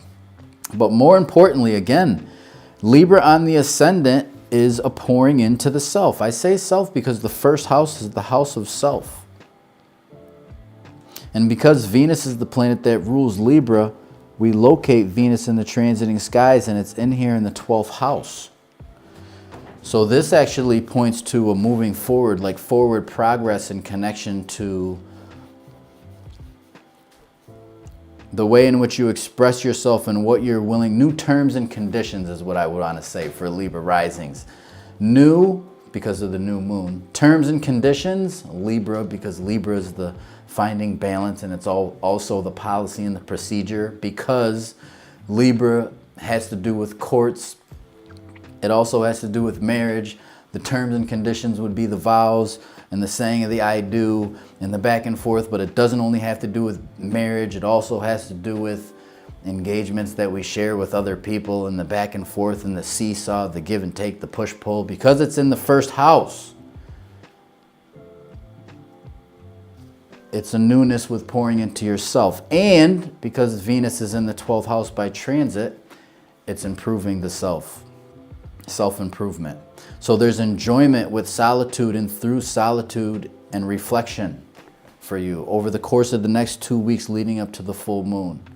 Thus there in 4. It looks like a speaking up too, because Mercury is transiting Libra in the 1st house, so you speaking up a little bit more in regards to your relationships and what it is that you would like them to do. Thank you. Where am I going with that? I'm also going with Venus in your natal chart.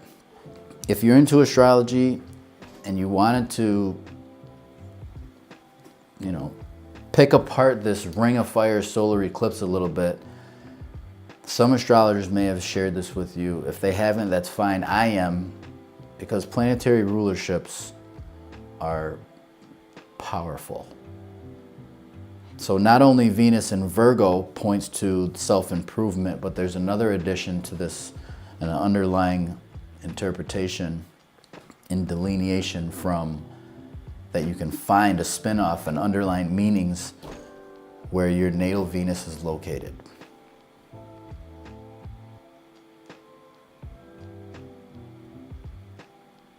And so we can see when the difference between this chart here and all the commotion and the components that are going on here, right? When we actually slow down, we actually get a focus and we see, it's the first house and the 12th house, this mutual reception, which is an energy that is going to be lasting until November 8th-ish.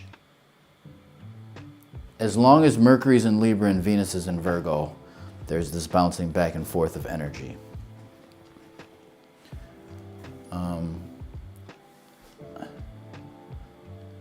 Oh, your Venus is in Libra, okay.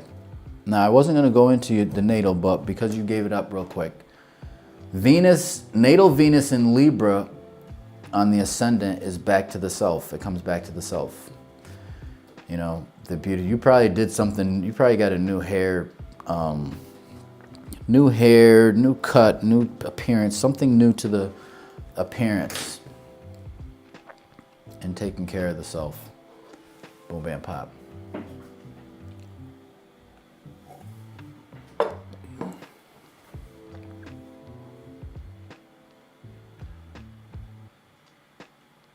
And so you were born with a mutual reception.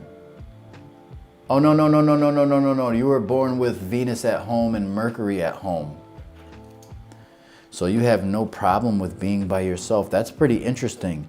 But the mutual reception increases that. So that's more discoveries that you find about yourself. Why did I turn sideways like that? Do you see that? That's the one thing I can't figure out why that flips me like that.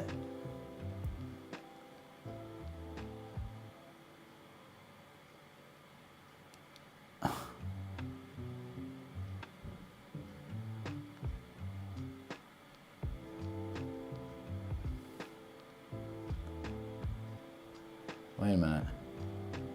Pardon me. All right, Bluetooth off. All right, pardon me. Let me get this back going on right. Wait a minute. Okay. Connect for me.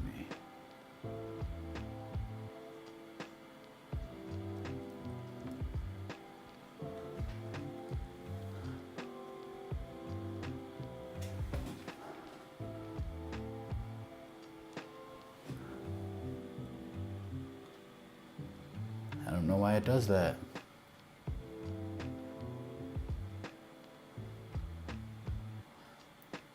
Okay, let's try this again.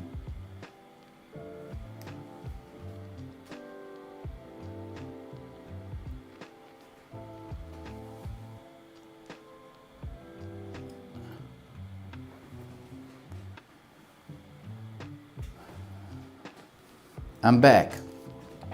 I don't know why it shifts me to the side like that every once in a while. All right, but anywho, I'm back. Okay, did I get everyone who was here who put their big 3 in the comments? Did I get to everyone? B Sapphire, always in isolation.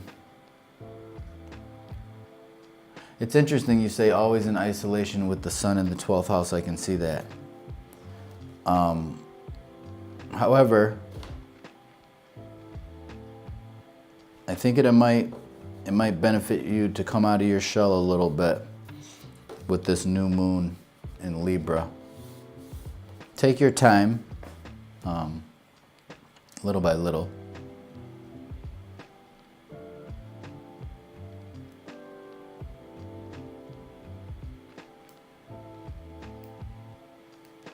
Or stay in your isolation and work on your talents, your hidden talents. That's a special connection there with your solitude and whatever it is that you're reading or discoveries that you're making.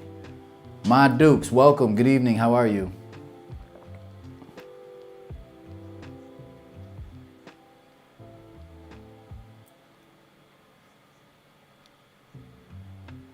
Did I do everybody's big three?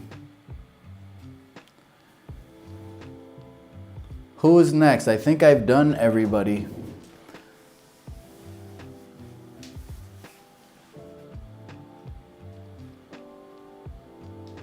Callie was next.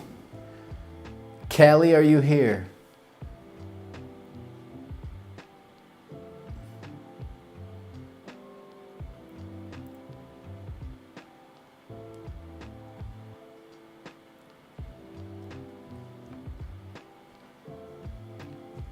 Who is next? Aram, I see you. If B Sapphire, you're welcome. Where is Callie? Is Callie next? Is Callie here?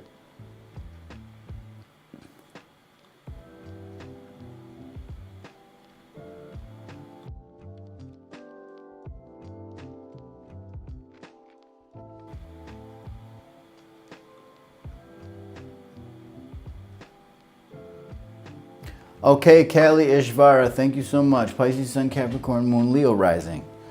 Thank you. Aram, I appreciate you. Thank you. Mira, okay, you're in there too. Okay, perfect. Thank you for your patience. All right, let's do Leo rising.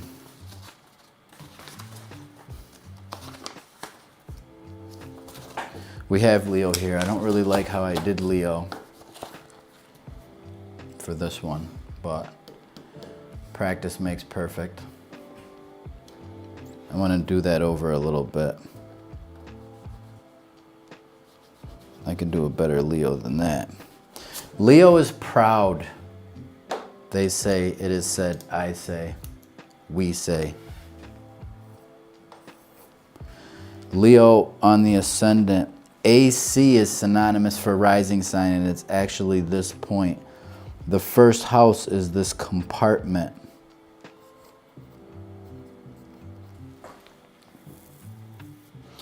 And so it's interesting too, because Venus was in Leo for quite some time.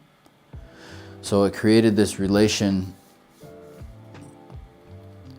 or this conversation with the first house and the seventh house with likes and beauty and seeing the world as this peaceful place and wanting peace and enjoyment. But Venus is now in Virgo, which is a feature, which is actually a highlight when it comes to the second house, which is the house of finances, from this new moon solar eclipse in the third house, which points to brothers, sister, cousins, and close relatives. So you have a Pisces sun, which puts Pisces in the 8th house.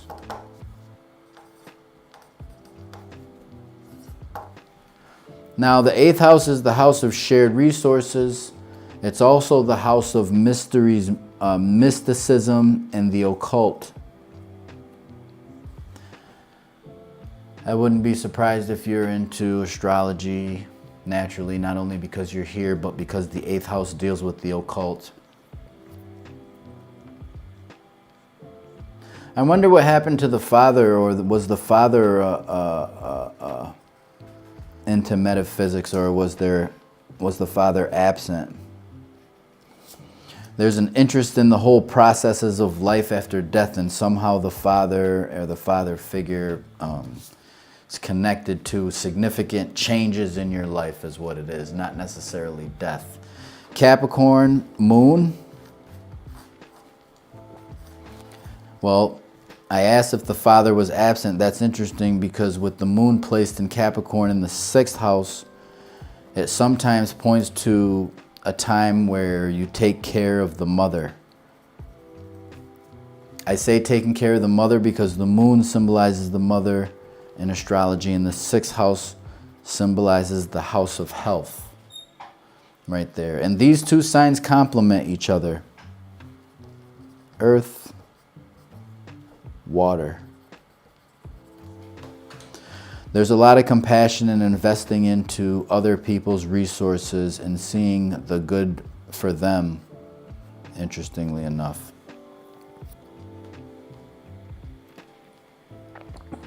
Both. Okay.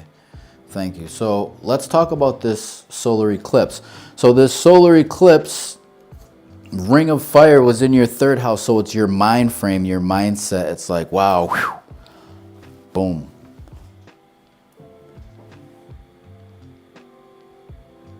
It's like your mindset on a day-to-day basis, the processes of thinking and understanding. The 3rd house has a lot to do with understanding. It also points to relations with close relatives, brother, sister, cousins, close relatives, and the relationships there with close family members. Because Mercury is in Libra, Mercury is naturally comfortable in the 3rd house. So maybe more writing, more reading, more conversations and gathering of information and understanding through and by close family members.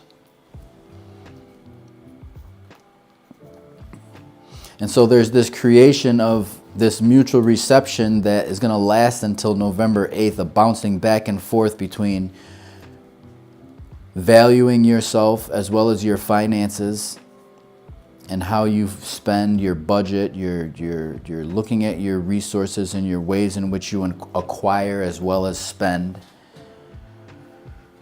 and having a smooth rhythm and flow on a day-to-day basis, which is the 3rd house.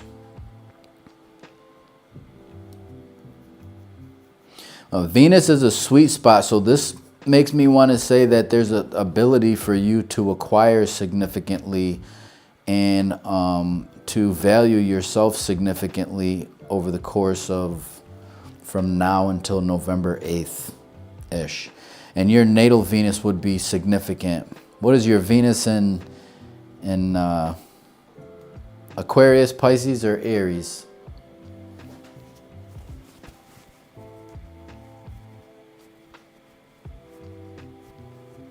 You're welcome. Thank you, clairvoyant.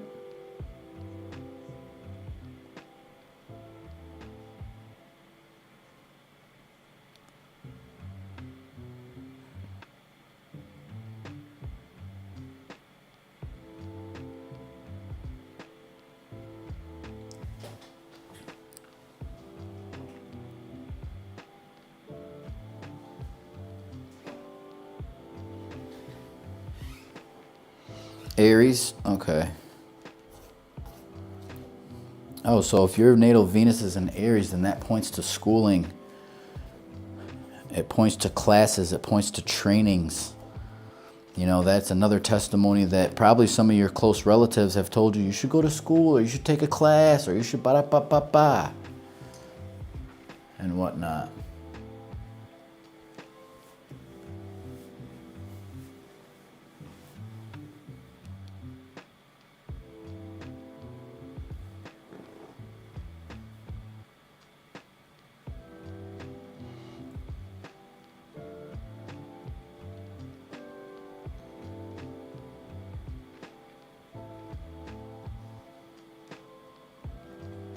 Okay, let me keep it pushing here. Who is next? You said Aram. I think Aram has been waiting for a while. Aram.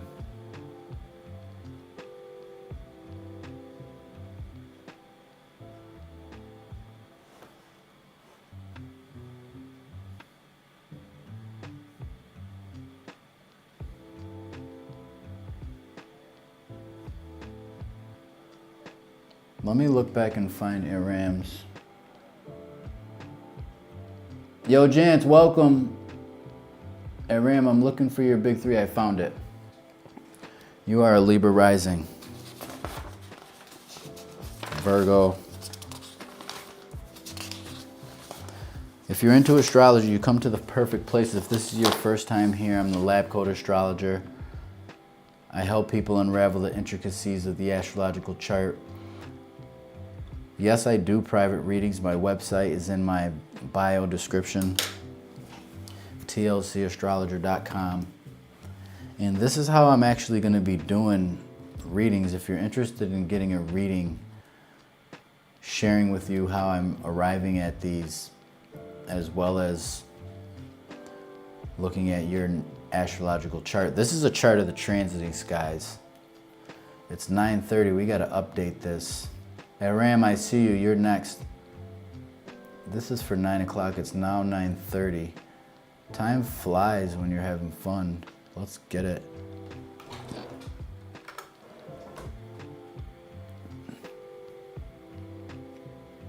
Here we are. Boom and pop. Now we're approaching Cancer on the ascendant. You see me. You see us. Boom, bam, blip. Okay, so Aram. I thought I found you. I did find you. Sag Sun. Let me clear this up a little bit here for you. I gotta clear this up a little bit. Let's clear this up a little bit.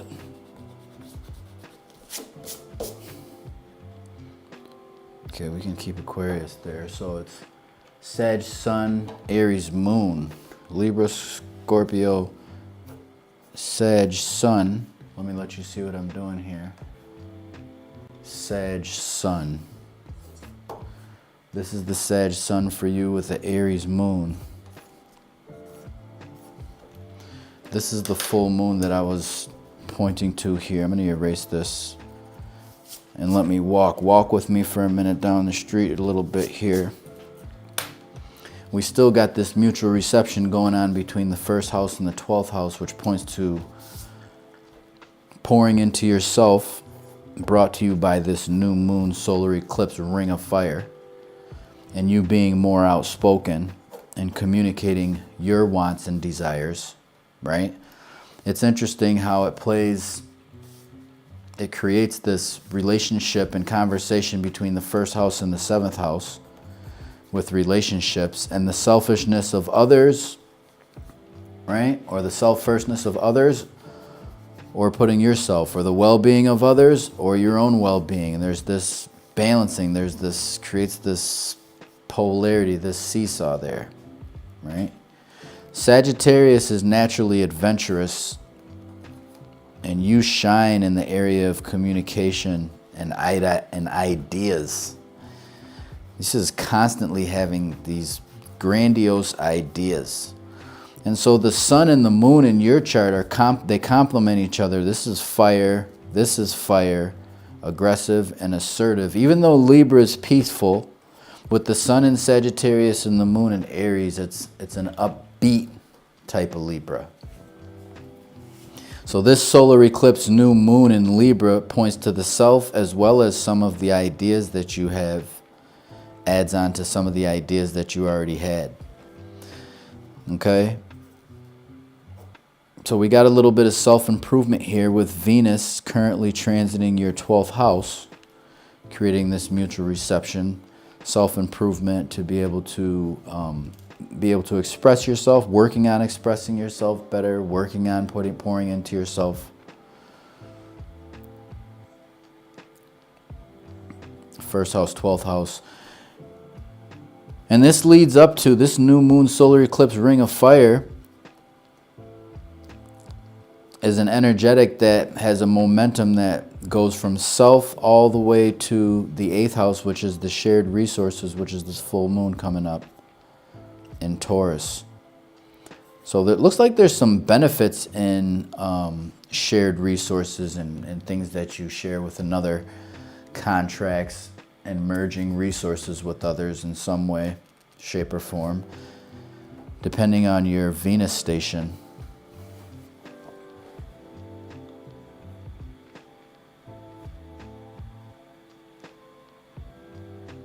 Mr. Joseph, welcome. Kali Ishvara, you're welcome. That was just a little bit. Libras are peaceful. Not Libras with Mars in Libra, though, are not too peaceful, or Saturn. And even if they are peaceful, they're not pushovers. Ashley, you think you're next? I don't know. Is Ashley next? We got quite a few eyes on this list. Y'all have been doing very well. I appreciate you for helping me out with this list. Jupiter in my 10th house has been highlighting a lot for me. A lot. And also the schooling is true in my metaphysics and occult.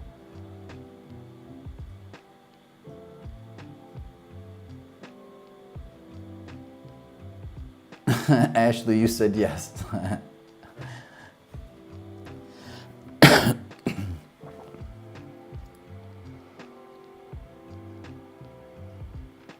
Aram, does that resonate with you? Ah, Venus and Scorpio.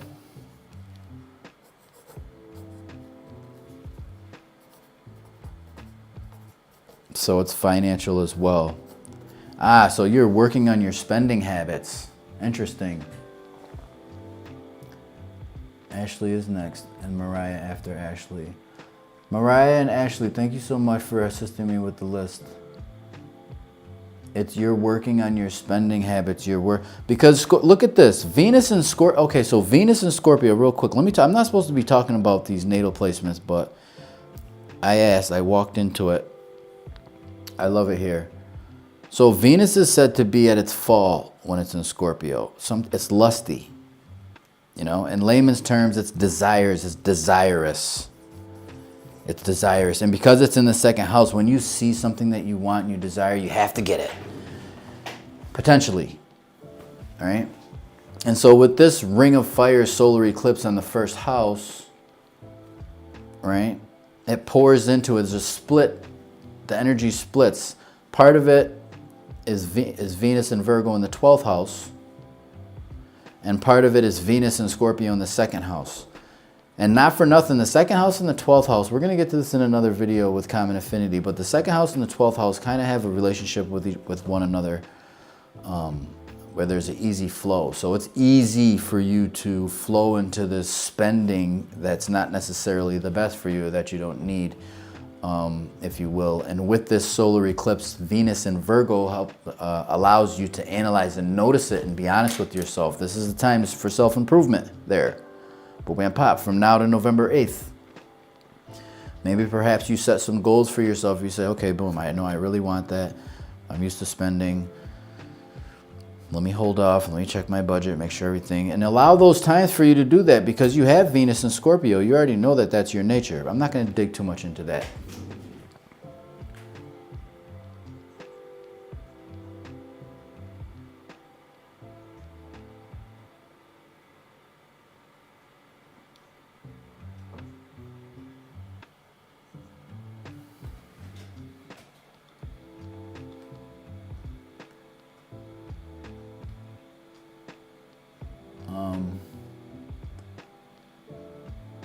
Okay, Ashley.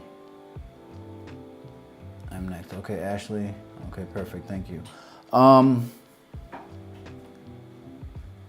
Aram, thank you so much. I appreciate you. I'm going to keep it pushing here. You're more than welcome to come by. And anybody who's here, if I've read your chart, as long as I'm doing Big 3 astrology, if this helps you comprehend your chart a little bit more, wonderful.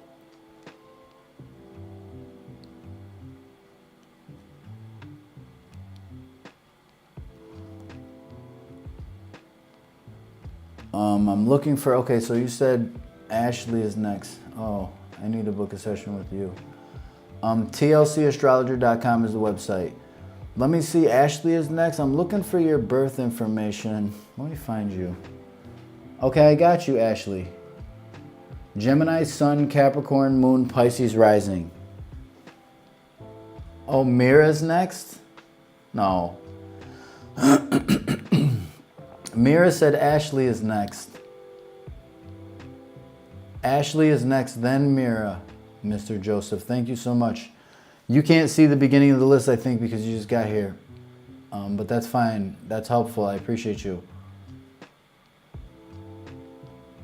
Oh, I was supposed to mute myself, clearing my throat. I have Ashley here, right here. Boom and pop. Pisces rising.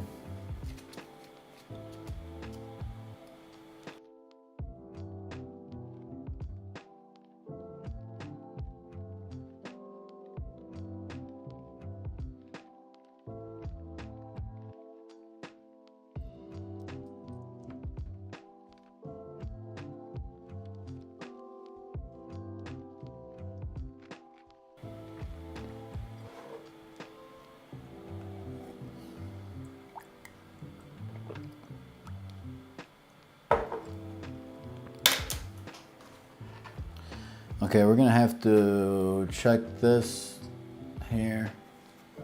Boom and blip.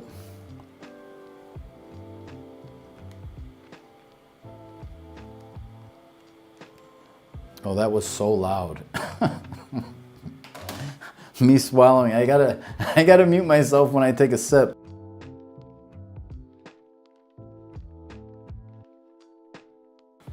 That was way too loud. All right. Pardon me with the swallow noises. We're gonna get better each and every live. Each and every live. If you're enjoying the live, I encourage you to like the live. Boom, bam, blip. All right, let me keep it pushing here. We got Ashley here.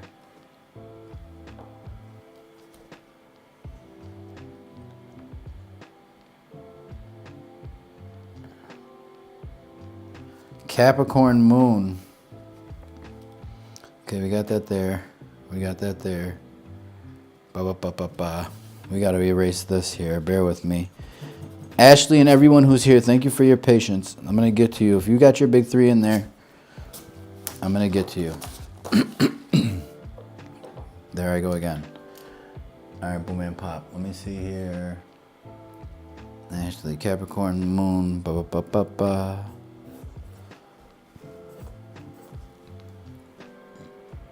Ashley, natural counselor when it comes to your friends. Your friends always coming to you for advice there.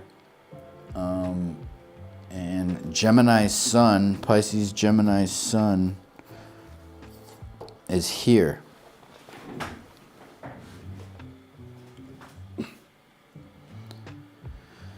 You know, the moon in Capricorn makes for a mother who can be cold and calculating. There's some responsibilities placed on you, but it's not as bad with it being in the 11th house. It makes the mother somewhat of like a friend in that sense, in that regard. Maybe you took care of the mother in that regard. But it definitely makes for someone who's a counselor.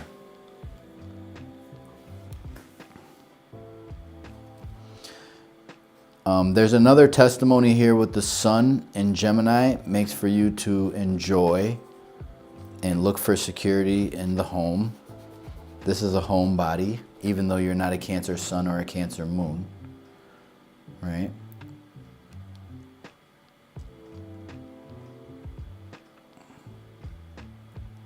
Now this is an interesting feature.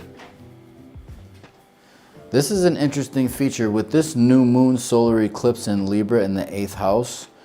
You started thinking more about, or what's new and what begins is morals, your moral code that you have when it comes to your relationships.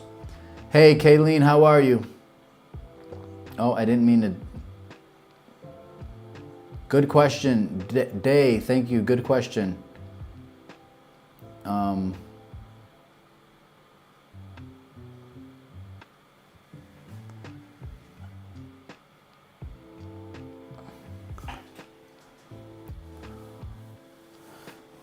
Oh, and you're a teacher? Interesting. Good teacher. So much care, so much compassion there as a teacher there. But this is shared resources here. This new moon ring of fire was in the 8th house, which is the house of shared resources, as well as, you know, it's a place of metamorphosis for you in relationships. This new moon ring of fire was drawing a line in the sand to say, hey, I've had enough. Now that's I had enough. If you're not going to contribute, we got to make some change. We got to change the terms, the conditions, the policies, and the procedures is what we're going to have to work with here. This is the 8th house here.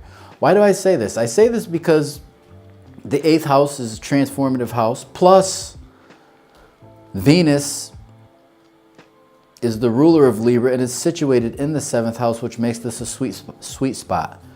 Now, it could manifest itself in a way where the partner pours more into you and does more service, you know, and care that comes from the partner and through relationships.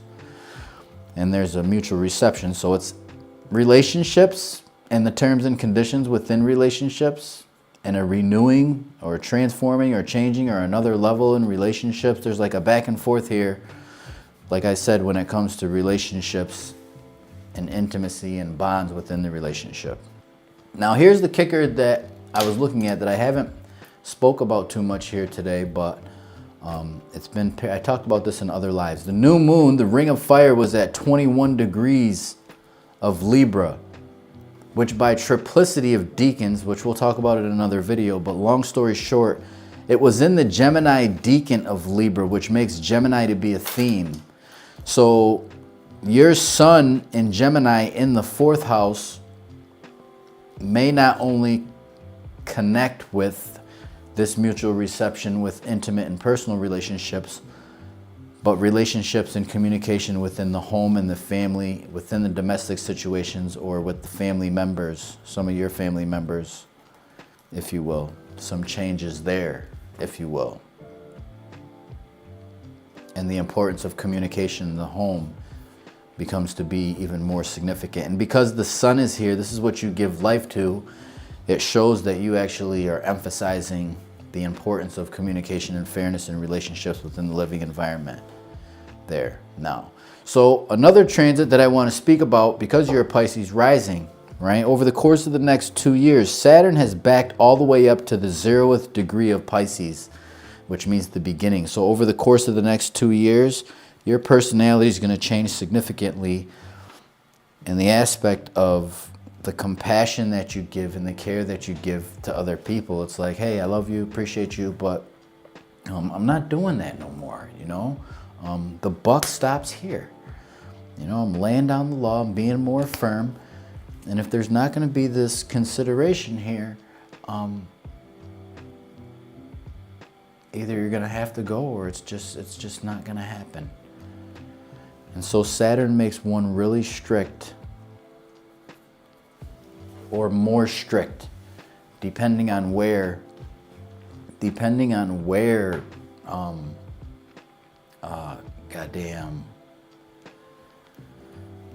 also your natal Saturn as well. Boundaries, perfect word. I don't know why I don't want to attach boundaries to Saturn. It is, I forget to say the word boundaries. The word boundaries is perfect for Saturn and its nature, its archetypes, for sure. You're going to see that a little bit more. Like if this new moon solar eclipse didn't make you make changes in relationships, then you're going to see it by February. The beginning of next year. Depending on the degree of your rising sign.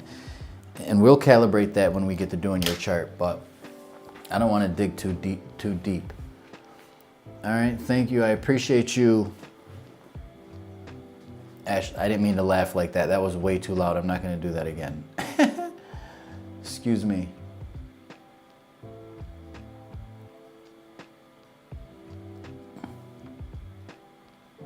Because I want to stick to the solar eclipse, because I love this stuff. Sometimes I get... And I did that whole chart and I didn't even show you what I was doing. Pardon me. This is what I was talking about here with Saturn on the ascendant and respect in relationships and you hardening up a little bit. Pisces is so compassionate. It's so loving and caring. Oh, what do you need? What do you need? What do you want? What do you need? What do you want? You want. But Saturn there is like, I don't got it here. The wells run dry, especially if you're not gonna do. If you can't do for me, goddamn, then.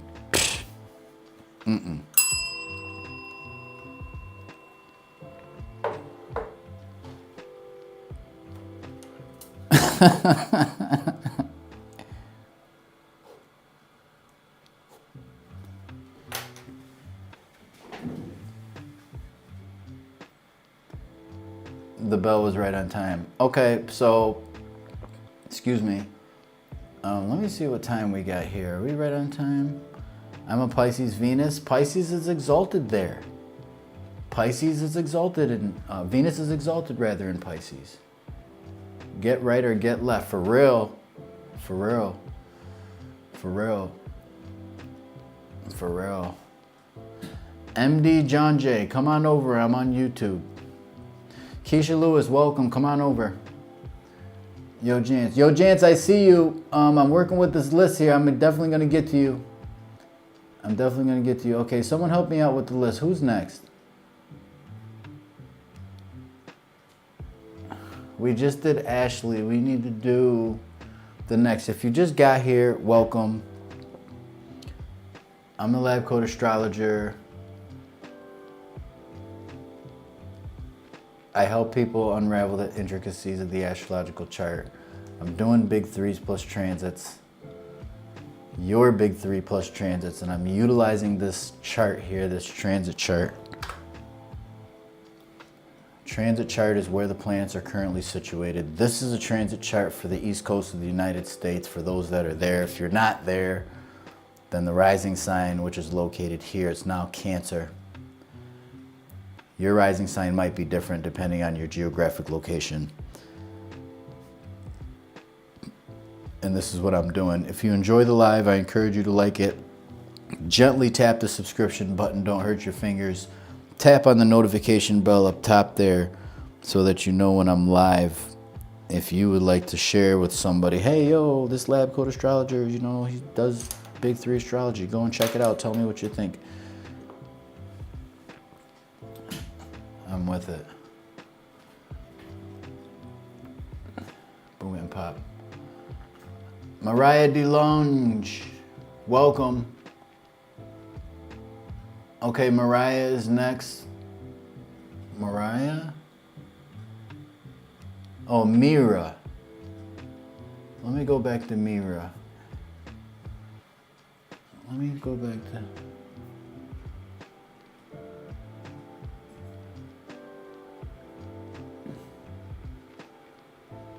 It's Mira. Pardon me for mispronouncing your name.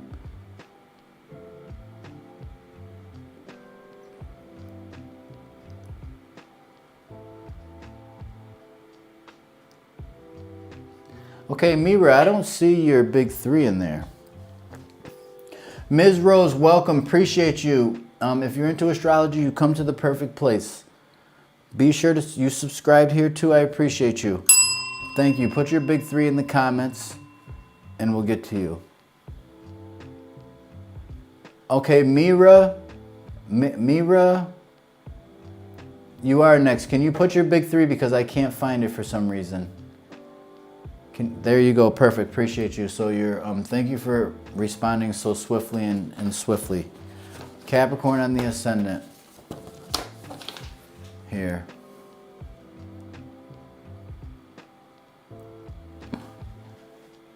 Boom, bam, pop. Okay, thank you.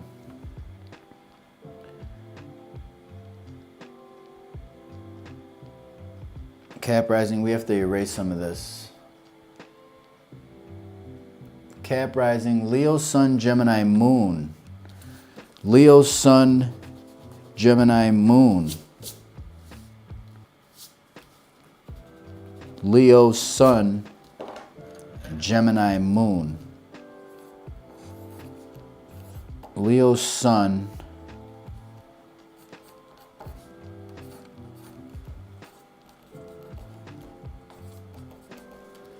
Okay, this looks This is you. So it might look a little bit confusing here. I got quite a bit going on here. So this is Leo here, Leo's sun in the 8th house. And you may have the sun in the 9th house, you may have it in the 7th house in part. Actually, you'll have it either in the 8th house or the 9th house. I know what you mean, but I'm using whole sign house system. So the sun in the 8th house, the sun is at home here. The sun is at home here. And the 8th house, like I've been saying, is the house of shared resources and joint finances and partnership. And so Venus was in Leo for quite some time.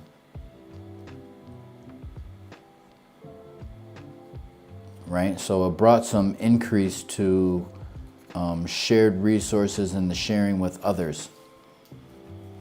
Gemini is an air sign and Leo is a fire sign. So the sun and the moon complement each other, right? Sun in Leo is pretty confident, and the Gemini moon is talkative and informative and intellectual. It looks like the caring for the mother's mental well-being in some way, shape, or form. But it comes out, the lens, it comes out through Capricorn, through discipline, structure, respect. You're big on that stuff. Responsible at an early age with Capricorn on the ascendant there. This solar eclipse in Libra happened in your 10th house, which has to do with your career, your work, your reputation, and being recognized. It looks like there's a connection between your career, your work, and schooling and or learning or education.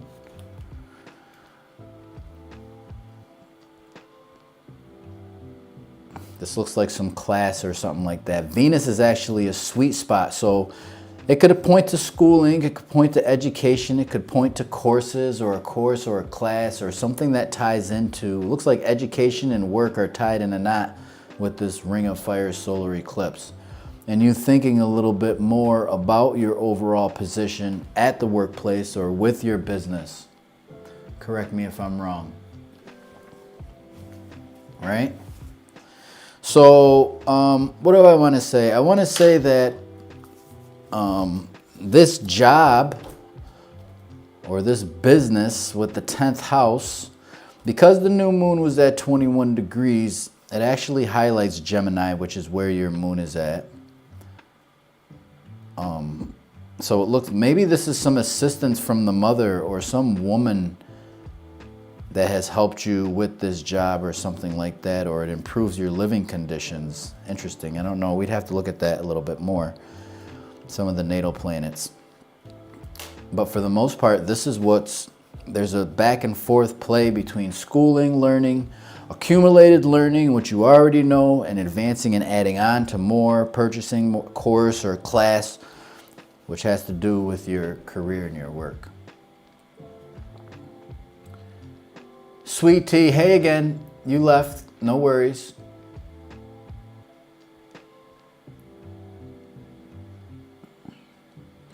Okay, that's on point. That's okay, thank you so much. So this, for the confirmation, so this new moon has a lot to do with Venus and this schooling. This is a big thing for you. I think you can do it, you would value, you would gain, it would improve your situation. And I say that not just because the Ring of Fire, but for the next 2 weeks leading up to this full moon in Taurus, right? Venus is also the planet that rules Taurus. So from the Ring of Fire, so this eclipse season has a lot to do with Venus. I'm just saying.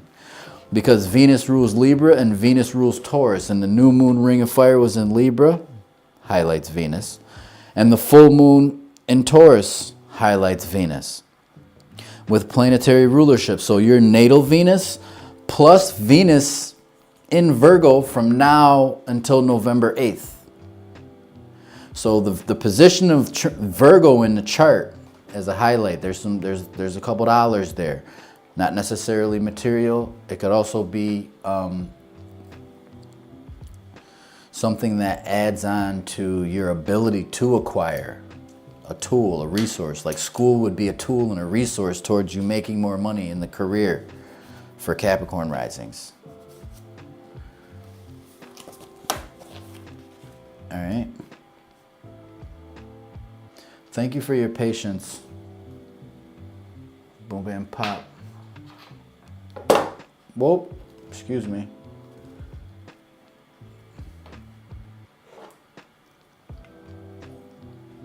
If you're just getting here, welcome. I encourage you to like the live. Tap lightly on the subscription button. Let's get to the next. Let's get to the next boom, bam, pop. Who is next?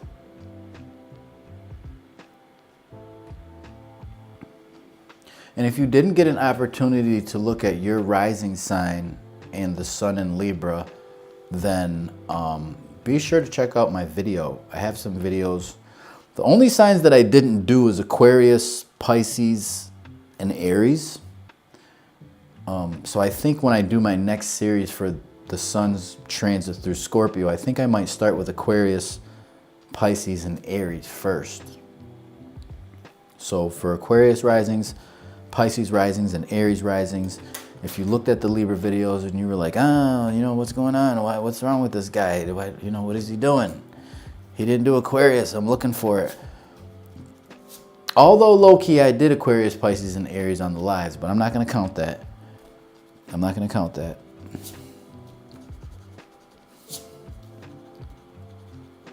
But I feel you. We're going to do that. I believe Yo Jance, I believe, is next. Okay, Yo Jance is next? Okay, perfect. Thanks, that was very accurate. Mira, excuse me for mispronouncing. It's Mira. All right, Yo Jance is next. Let's do it.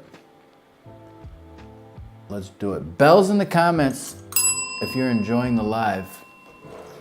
If you're absorbing something from this live. I appreciate your feedback. If you're learning shunting. I'm gonna set it off. Bloop.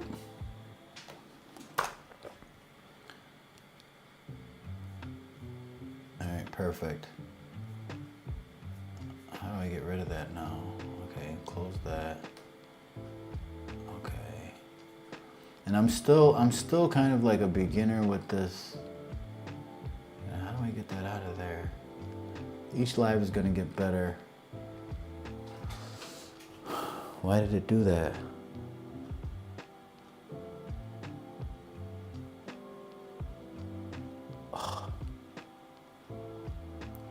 Yo, Jance, I appreciate you for putting your big 3 back in there.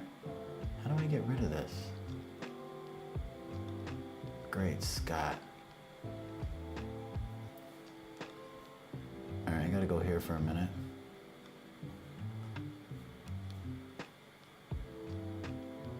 Clear.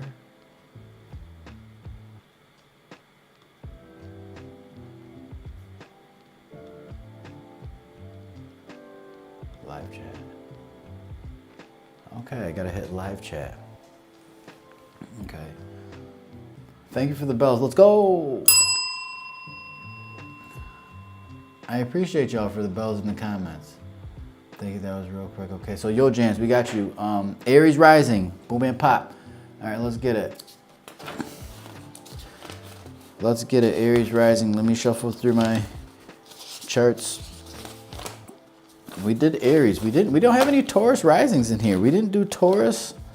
I did almost every rising sign except for Taurus, Gemini, and Cancer.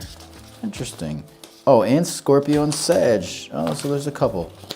All right, anywho. Yo Jance is up. We got you. Coming up. Okay, this is Sun. So there's some that we didn't do, but that's all good. Let me make sure we're on time. We're at 10 o'clock. Okay, we're at 10 o'clock. So this chart is accurate. Cancer is on the ascendant. Because Cancer is on the ascendant, the moon becomes significant. right? Because the moon is the ruler of Cancer. For the East Coast, if you're in the East Coast of the United States. You're a Taurus rising. Chris, welcome.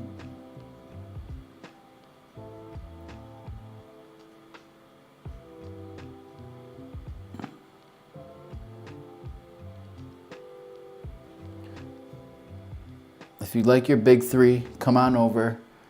I'd love to put your big three on this chart here, what I'm doing here. All right, so let's show you what we got going on here. We got this, boom, bam, pop. And we got Aries rising, Cancer, Sun.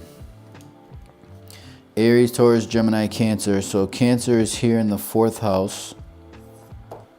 That was a little messy. A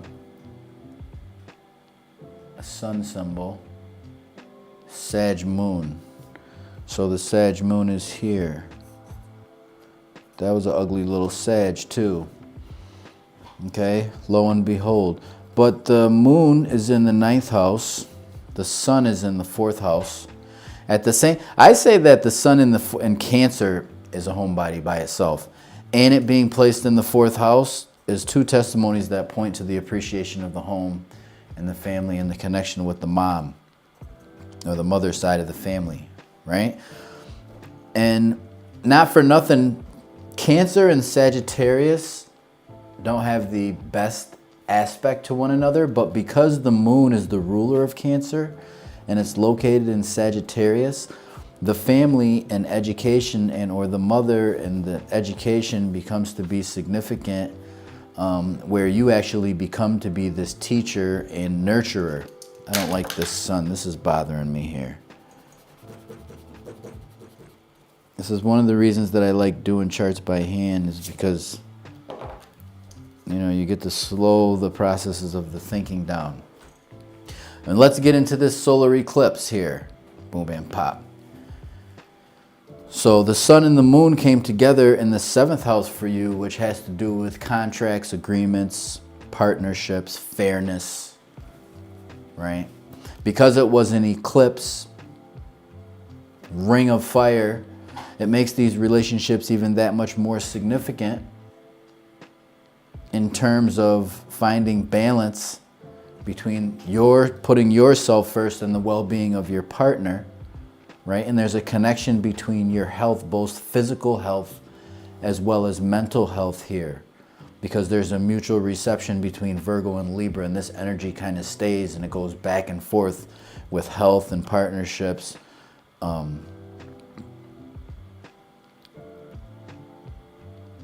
Details in the contract, details with the agreements within relationships, back and forth, and finding this balance there, if you will. Now here's the kicker. Mercury is also here in Libra, right?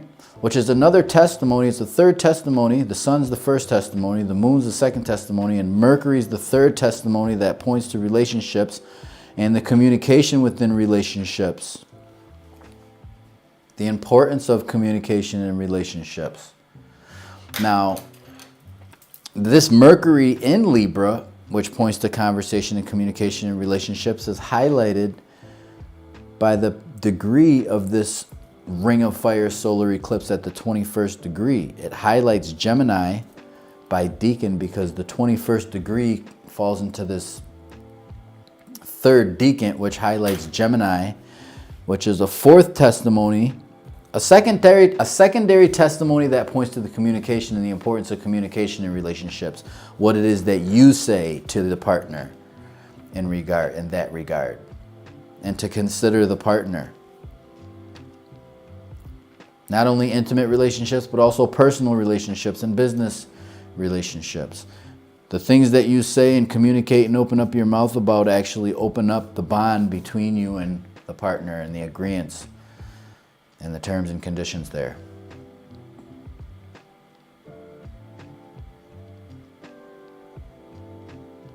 And so this new moon ring of fire solar eclipse in the 7th house is a 2-week stretch all the way to the full moon that's coming up in Taurus in a couple of weeks.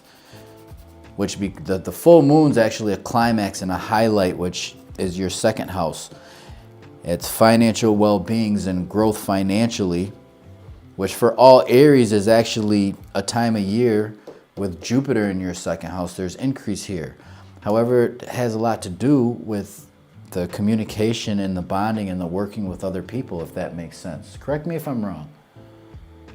Where are we?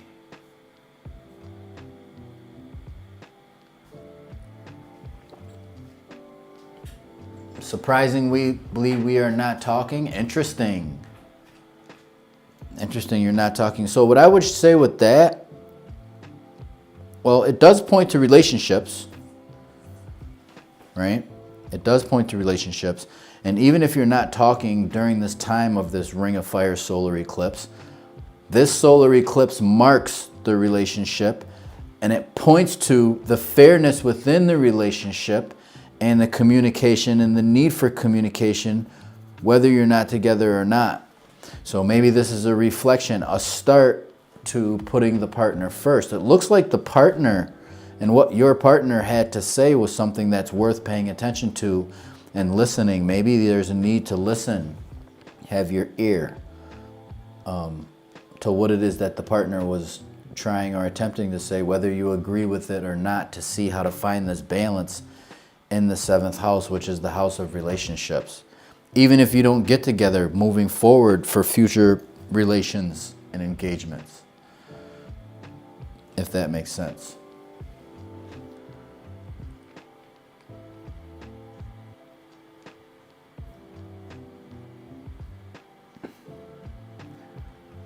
Okay, I have to take a little bit of a break. I've been on here for almost 3 hours, 2:45. If I haven't gotten to you, I will get to you next time. I hope you've enjoyed this live.